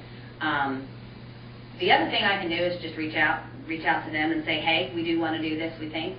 We're still in discussion as far as exactly who the players are, and give us just a little while, but we're definitely still interested. And I guess thinking, how would the town be involved, and what would this cost us? I don't see a lot of direct costs other than staff participation, and we might provide some advertising on our website and on our Facebook page and that sort of thing.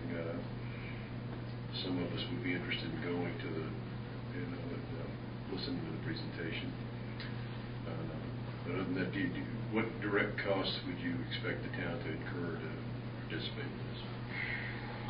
Because it always comes down to budget eventually. Of course. The space would be free. Right. That space is free. Right, the space would be free. Traditionally, the hosting entity has provided lunch. It is not a requirement, and it is something that they will do. Of course, there would be the cost of employees being somewhere else other than their desk that day. Why don't I do this? I'm sure that they have a pretty good idea of the typical costs incurred that aren't costs that I would necessarily be aware of not operating a town. Why don't I find out what they are? Okay, that's where we want to leave it. I think that the board sounds generally receptive to helping you make this happen. Just need to know some more about first steps and what it is we need to do. If you want to crystallize that thought a little bit and come back to Mr. Grusbeck and he can report back to us, then I sense that there's some moderate level of support here to help you do what you want to do. And that is exactly what I will do then. I will take care of that this week, and then you guys can let me know how you'd like to proceed. Okay. Yes, thank you so much. Thank you.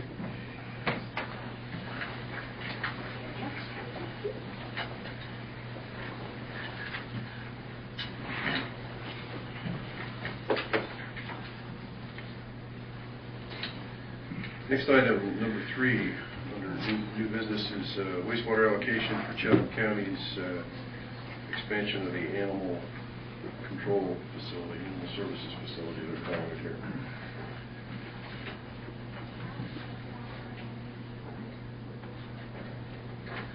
Yes, sir. You have in your packet there a written request from Chatham County Engineer Dan LaMontagne, the Public Works Director, for a wastewater capacity of 2,660 gallons per day. And this is for their new animal services facility. And I've also got a schematic in there of the diagram of the building as proposed. And this is tied up into an earlier allocation that we did for the new jail. It's on that same piece of property. So what they would do is when that discharge is scheduled to begin sometime soon, and then they would utilize the pump stations down there from the existing facility for a period of time, probably a year or so, and then the new facility would probably be constructed 2-3 years out.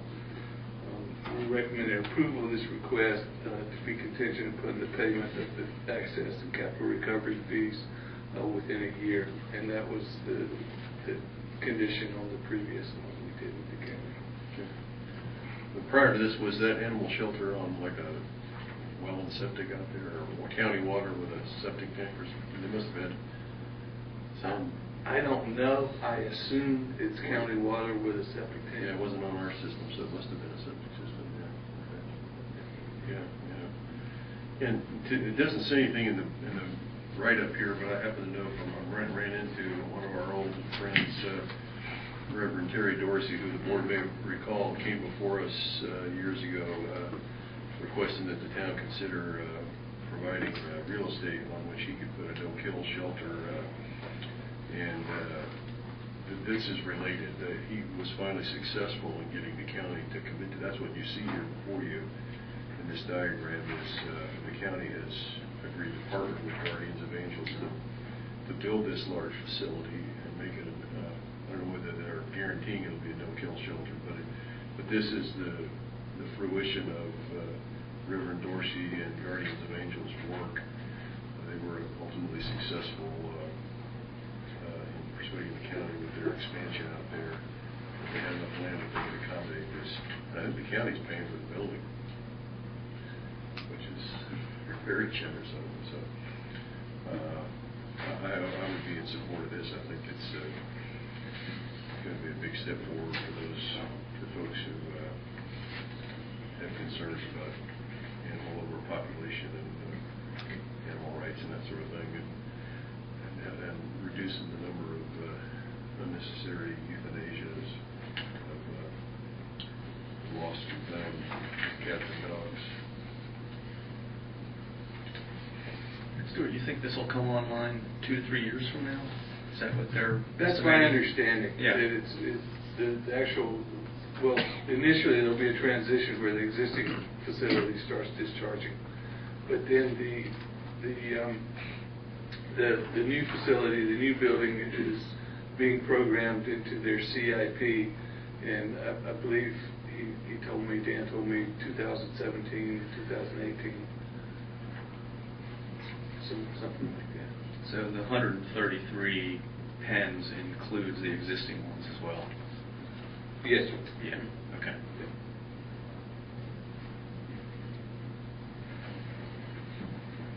Dan's on vacation, otherwise I would have asked him to be here tonight.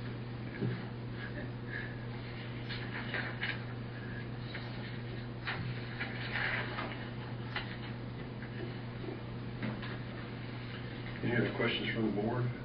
Well, one of the things we've consistently done is request that somebody who gets an allocation take action, some form of action by filing a site plan, that we know the process has started and that we didn't just, it's a critical asset of ours to make sure we use. And so in the past we've said, okay, well, you will allocate this, come in with a site plan within a year, or you lose the allocation. I'd like for us to have something, and I'm willing to work with them. I'm not sure what that instrument would be, because they're not going to submit a site plan. It's not our it's not our review. And even if they were, I think they're 2 to 3 years out from that. Well, I'd be willing to let that. But there is, period of time at some point we're going to have a conversation when this new discharge, takes place, and what that instrument is, how we know, all that. I don't know, but it has to be some mechanism there. I'm speaking a little bit out of school. Well, they've got to secure a building permit, and perhaps we could provide the allocation with a caveat that they secure a building permit within 3 years. And they can always come back and ask for an extension.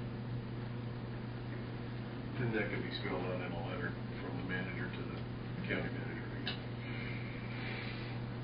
If we want to put that limitation on it, which I think is reasonable. I'd make a motion that we grant the allocation with the condition that the allocation expire if in fact a building permit is not secured within 3 years. Here a second? Second. All All in favor? Aye. Opposed? Okay, I think, so that leaves Mr. Bass and the manager the job of crafting a letter that articulates that restriction. They've been approved with that restriction that 3 years from, I guess, today's date, the date of the letter. Need a building permit or come back and talk to us. Ask for an extension or do whatever's necessary. Okay. Mr. Hopkins.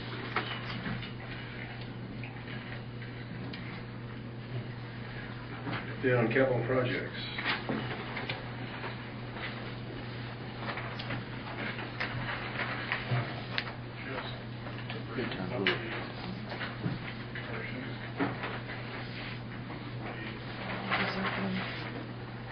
This evening, Unified Development Ordinance, staff has completed comments to the code assessment.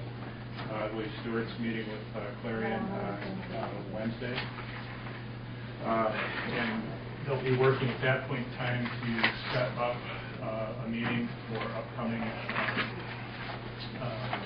committees and community meetings as well. Mr. Bass, do you have any other comments on that process?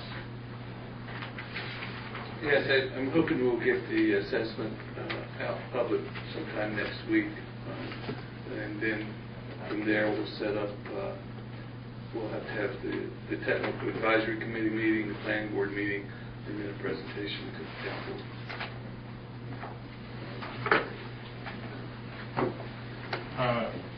The second page, Chatham Parks utility planning, with regard to, actually this was I think one of the staff updates, but they mentioned that that the peak down at the bottom, that the Wooten Company has been hired, which is not technically correct yet, to perform the wastewater treatment plant expansion to the allotted limit. What we have is a draft contract. We had a meeting with the Wooten Company on their scope and services, and we have a draft contract. I think the approach from the Wooten Company is something that we're mutually, we think could mutually benefit us and Wooten.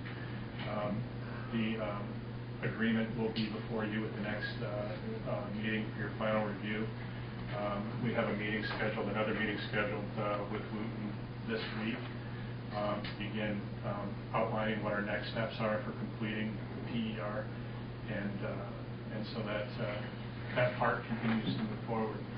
Then finally, the only other major capital item that I would, I guess, update briefly at this point in time would be with regards to the US 64 East Street sidewalk extension. You'll recall that we received a grant from CMAQ, Congestion Mitigation and Air Quality, to build a new sidewalk along East Street from the post office to the town limits, basically.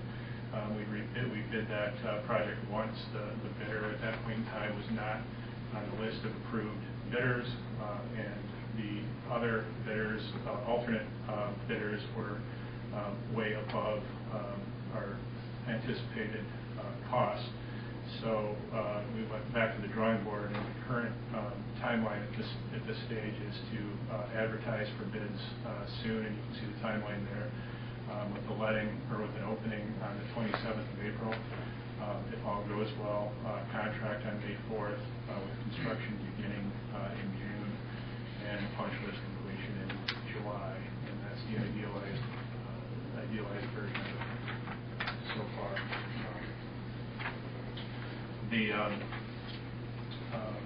And then also too, maybe I'll leave some of the substance of these comments to Nancy if she was going to be talking about it. But as I updated you on an email earlier, it appears as if after posting of both positions, it appears as if we are going to be able to fill the considerable shoes of Kathy Stinson with Ileana Blake, who was our specialist for payroll. She'll be assuming the utility building duties. We posted Ileana's payroll position, and are looking forward to moving in Crystal ours into that position. Both have been cross-training for the positions, and then we currently have the position of customer service specialist open, and we look forward to reviewing candidates for those positions very soon. And with that, I would open it up for any questions. Question on the Wooten contract. When you come back with the contract, I assume that their fee proposal will be part of that. And is that going to require a budget amendment, or have we budgeted already in your somewhere in a line the sufficient funds to cover their work? I don't remember. The budget, yes, there will be. In all likelihood, a budget amendment. We do have landing spots in the budget for that. It's a matter of, I think, deciding ultimately on how much, if any, that we would take out of the $300,000 and how much we would be taking out of capital reserve for it. Okay, so we'll see a budget amendment with the at some point, yeah. Okay. Any other questions for me?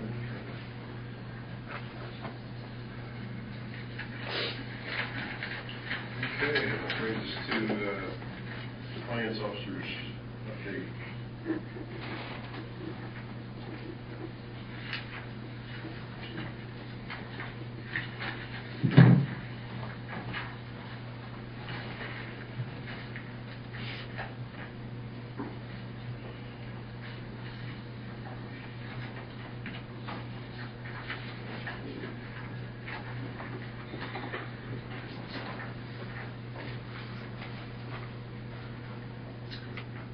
Alrighty.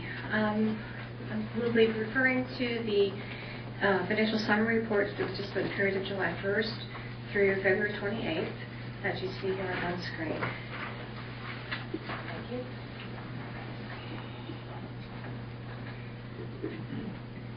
Right now we're in month 8 of our fiscal year, which would be roughly 67% of our budget, or what we would project for expenditures and revenue.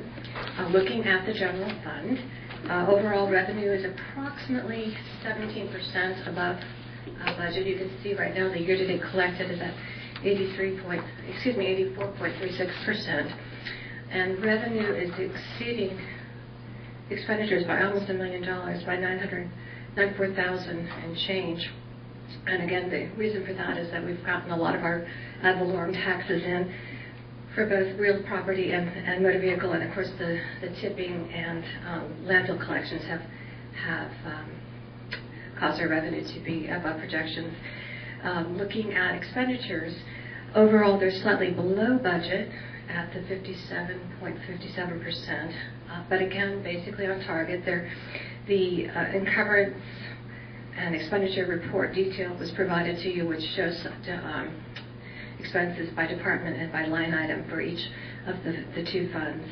I am currently in the process of reviewing all of our department's expenditures in line item detail, and I expect that we'll see some reclassification of expenditures once I finish my analysis. So that's underway, and I'm doing that for both the general fund and for the enterprise fund.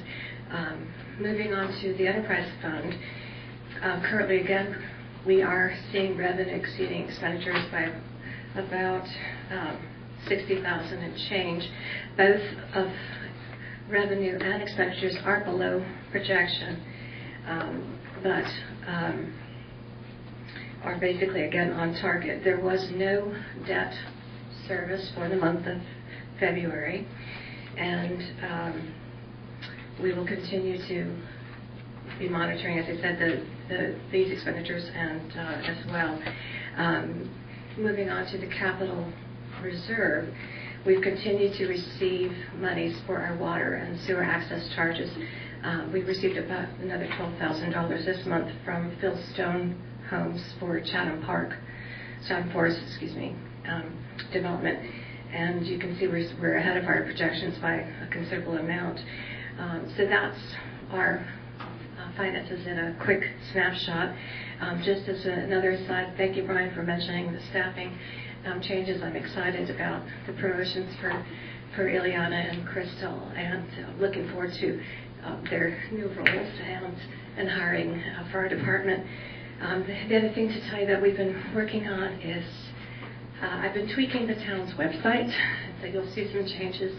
In particular, in the finance department, one of the things I wanted to have was our financials on our website. So you'll see we have 3 years of budget, the last 3 budget years on the website that were approved, and also our last 3 years of our audited statements are on there too. So I'd like to at least have 3 years. If you'd like more, we can put more.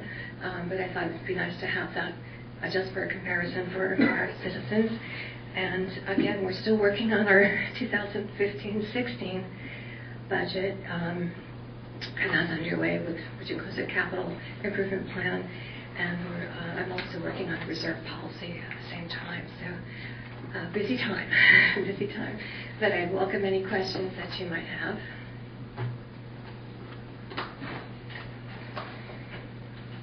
Nancy, when's your 1-year anniversary with us? Is that come and go? No, August 4th will be my 1-year anniversary. So I've been here 7, almost 8 months now. You got a lot done in 8 months. Yeah. And I've continued to keep myself busy because the day goes by fast. I'm really enjoying myself here. Well, I for one want to say thank you for the work you do, and I'm glad you got here. Thank you. Well, I'm delighted to be here. Yeah, that's great that you put things on the website. I think that's really nice to offer that to the public. They ought to be able to see that, so that's great. And if you think of anything else you'd like us to put up there on the website, I'm getting pretty good at it. with the interface, it's pretty user friendly, and I was able to post the positions on the website as well. So that was another thing I did as well. So, but anything that you'd like to see, just let me know. I'll be happy to see if we can do that. Do you think we should leave it on Facebook for people about it? See it, or is that sort of a... I think being about the financial center family. I mean, some people don't care. Some people might be interested in not know the other way unless someone knows. Nancy, I've got one question. Sure. I do that immediately when I say, okay, what month are we in? Where should these percentages be? And of course, we've got 2 glaring expenditures. One is legal. We all understand what that's about. Yeah. But I'm not sure about the engineering, and I'm, I guess, a little concerned about it. So. What that is, one of the things as I've described in my analysis that I'm currently doing, looking at line by line, when engineering was budgeted for 14-15, it was budgeted against the general fund and the enterprise fund. But currently, it's only hitting the general fund. So what I'm going to need to do is to reallocate and reclassify expenses to the enterprise fund for that position. Because the engineer position is, right now has been hitting only the general fund, but it needs to be allocated to the enterprise fund as well. And that's in, but in the 7,200, the administration part of the enterprise fund is where that salary should lie. So you'll see that's one of the things I hope to have by the end of this month finished, where I can do what I need to do as far as reallocating and reclassifying those expenses. Oh, well, we got a problem there, too. Well, not on salaries, though. Administration? I don't think so. I'm not there yet. Well, 83%, sorry. Let me just look here. If you look at salaries on 7,200, it's only at 36% spent. I'm looking at the water and sewer funds. So look at the Department 7,200, page 17. Okay. And if you look at the very first line item, you'll see the salary allocation with the budget amount, and it's only showing 36%. Yeah. So that's where I need to allocate some of that engineering salary, along with the benefits as well. Yeah. But with that said, we do have 83% in administration. Overall, yes. Right. And part of that is because if you look at, where is it here? Hang on a second, I'll find it. Professional services, I think. Yeah. Budgeted was $35,000, and we've got almost $100,000 spent. Okay. And that's due to fees that we paid to hydrostructures for site inspections. And you had picked up on the ability or the idea that we needed to be getting reimbursed by the By the- developer or... Exactly. And Yeah. so that I've got that underway as far as tallying what we can ask for to be received back in those fees that we spent. So that's a current project that I'm almost finished with as well. So I've been working on multiple projects. Great. There's another component of that too, is that there's kind of an artifacted process that's left over, and that Hydrostructures is also getting a copy of plans and providing hours and billing us for hours that,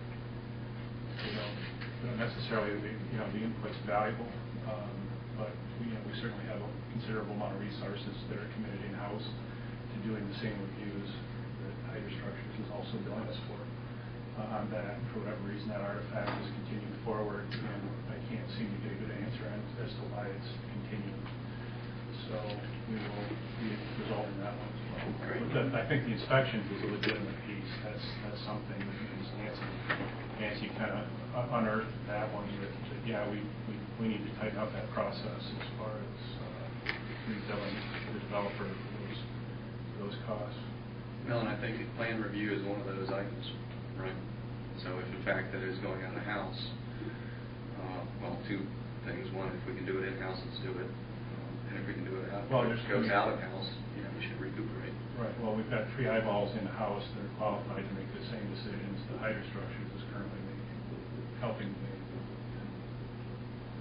I'm not so sure. I mean, I think back in Mayor Terry's day as Mr. Terry, I think that was completely appropriate in this day and age when we have more staff to do it. I don't know that we need to be spending. I mean, granted, it's great input, but I'm not so sure that we can afford that level of input, at least for the type of work that's being done now. If there's extra work that we can reallocate that forward, then that's another story. But Yeah, that transition was bound to have some hiccups in it, because I remember talking over the years with Jay Johnson when he was there at Becky, that people would walk into that office as though it were a branch of town hall and demand copies of things and consultations and whatnot. And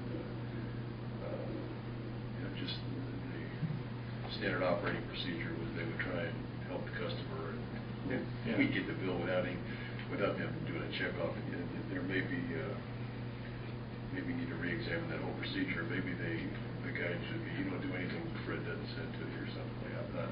And it's a reflection on the work that they do. I mean, it's good work. Yeah, oh yeah, absolutely. And maybe there's some things that we won't keep doing it. So that maybe a little, take some time to sort out what's still on their plate and what's not. Yeah, what's on Fred's plate. Do you have any other questions? Thank you. All right, thank you. Okay, that brings us to our updates. As one of your FYI items, I put a copy of the Chatham County EDC's Strategic Action Plan, which has been in development over the last 6 months or so. Diane Reed had hired the services of Ted Abernathy and his company to be a facilitator to meet with the EDC board multiple times over the last 6 months, and we've hammered this thing out over time. And I think, I'm not sure if Diane's planning to come talk to us about this, but if the board would like to have her do that, I could arrange that. Probably be great. Ask Diane if she wants to come visit us and walk through this with us.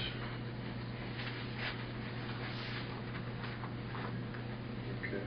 And on the Pittsboro NC Retire participation, we're still updating our literature as we speak. In fact, we got a meeting on Friday to go over changes in the brochures and handouts that entity's been using, and hopefully we're going to finalize those sometime next week. That's all I've got on EDC. Anything from RPO? No, I don't. Solid waste, fairgrounds, Downtown Business Association. The PBA has changed the format of their meetings that I used to attend, and it's more geared towards getting the businesses together to do meet and greet, understand each other, do business. So I think I've got to reconnect and schedule with their board meetings, because that's where I'm going to participate. So they did have a meeting about 2 weeks ago, and I did not attend. So I'll have more in the coming months. Okay, do we want to roll through commissioner concerns before we go to closed session? Yeah. Okay, Mr. Farrell? I'm good, I don't have anything. Mr. Foley? I've got a couple of things, but one of them is the library number just been addressed. Okay. I had one thing on my way to the meeting today. There must have been a decent accident downtown. There's a fair amount of auto glass in the street. I haven't heard that, I'm Yeah, sorry. okay. No, I saw the glass. Did you? Yeah. Yeah, so I just In wanted front to, of the SunTrust Bank, kind of, right? Okay. yeah. So, It's, I assume that, so there's glass in the street, visible glass? Yeah. Possible problem? yeah, Okay. yeah. That's it. Mr. Ball? I don't have anything specifically. I just have Triangle J on Wednesday.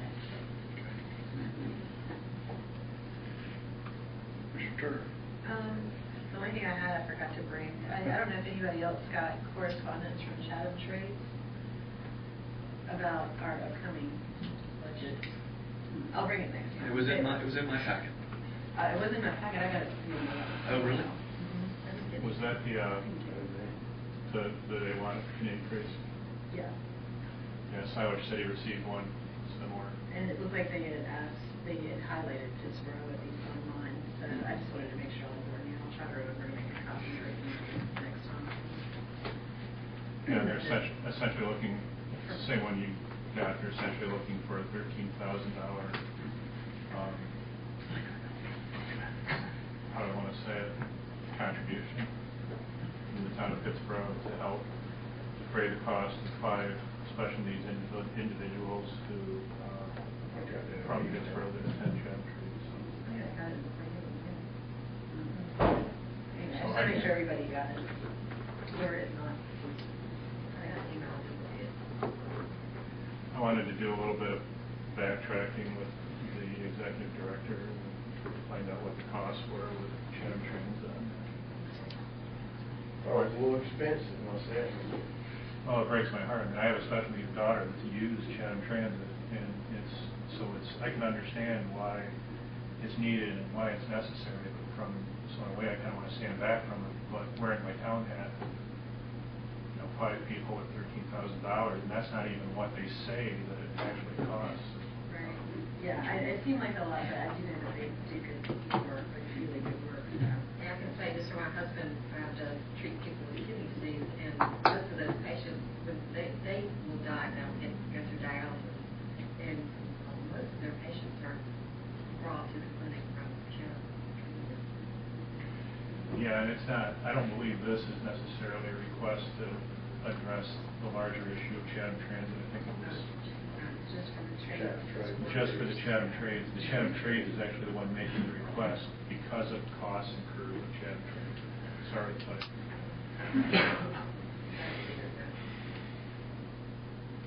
That's it. Good number. I just wondered about the recent, within the last year and a half. That's one email I got too, from someone who really likes the mural downtown, said they want to see Pittsburgh do more of those and the town do more of that. And I wrote him back and said that we're considering having a parks ordinance, and we gave them the link to the website for UDO and said, share your ideas. Okay, that brings us to the end of the regular agenda. Does anybody else need a break before we go into closed session? Or are we ready to do that? Hear a motion? Can you take a break? No. Okay. Everybody's good? All right, entertain a motion to go into closed session. Make a motion to go into closed session pursuant to GS 143-318.11A3 to consult with the attorney. Second. All in favor? Aye. Opposed? We're into closed session. We sort of moment.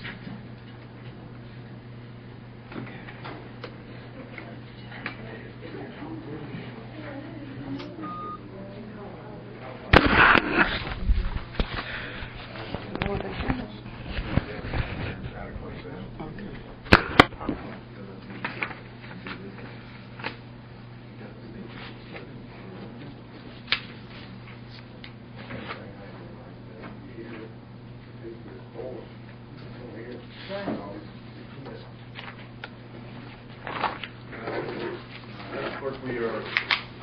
closed session, Ms. Beckins, are you ready to report? Yes. I'd like to make a motion that we initiate a text amendment to the zoning ordinance to re-adopt the PED text amendment in an effort to correct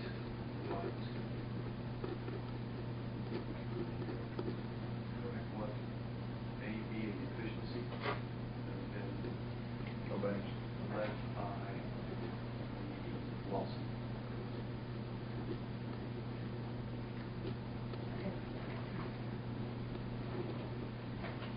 All in favor? Aye. Opposed? We can hand out, if I was putting in the post of the contact, I would just be in favor of waiting a little bit to see how things transpire before we do it. Or not to make me a name, no, not really a name, really more like, see where it goes a little bit. The vote is 4 aye and 1 nay. So I guess my next question would be, does the manager and attorney have sufficient guidance to proceed? Or are you going to ask those other questions? I do. Would you like to consider setting a date for a public hearing? For the second meeting of this month. Okay. We're going for the hearing for the second meeting. Motion to do that. We've been doing public hearings the second meeting of the month, so I propose we do. Yeah. Got a motion? Yes. A motion.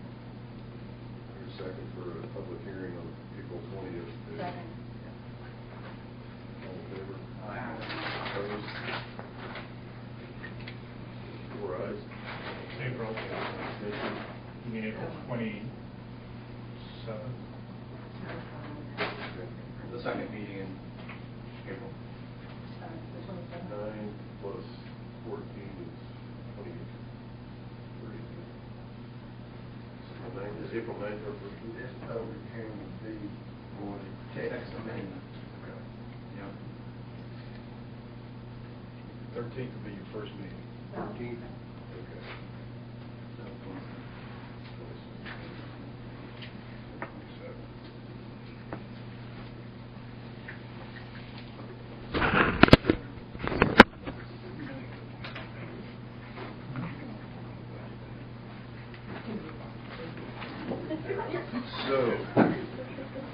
So the manager and attorney have the instructions, I guess this means, Yes, sir. a notice is going into the newspaper, a public hearing scheduled for the 27th, and based on the results of that, we'll set a date to reconsider the zone text. Is that Right. Along the same lines of legal issues, we need to be really, like, emails, I think we should all be using the town email, because that's something else that can come up sometimes. We need to be doing that too.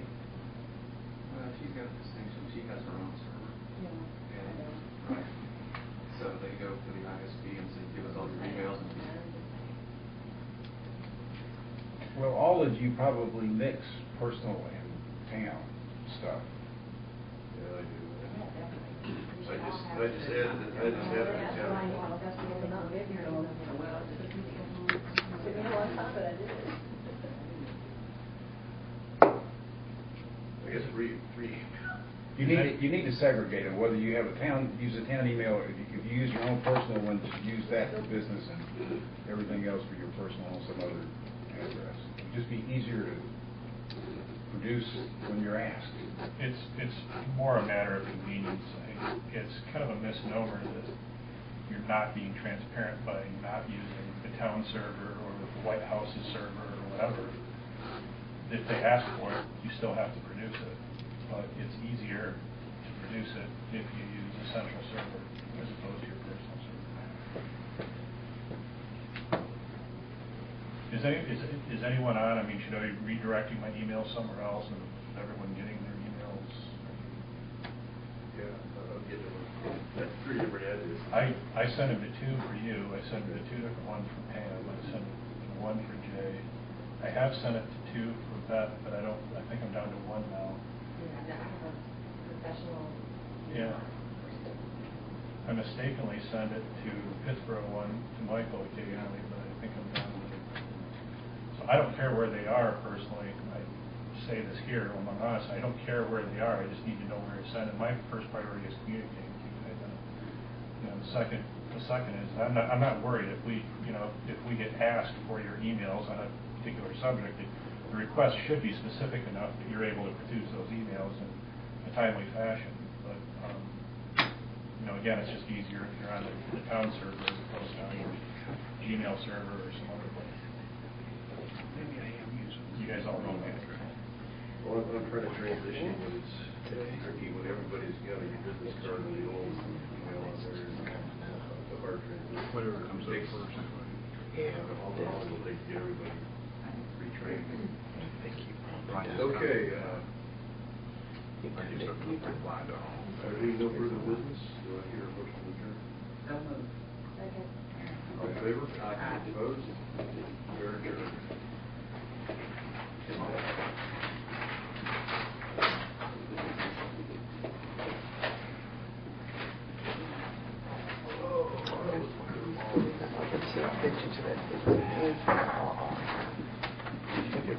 Yeah, you need to delete it. Because you be thinking I'm just sending you stuff and I ain't getting nothing.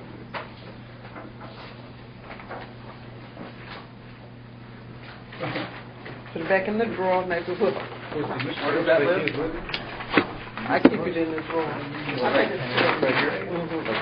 Oh, I put it in there. No, that's okay. Oh, but just in case you need it. Yeah, because as I was walking in here, I was like, I don't know that language. Oh, boy. Not bad. I would recommend. So, You want to be an editor? Editor?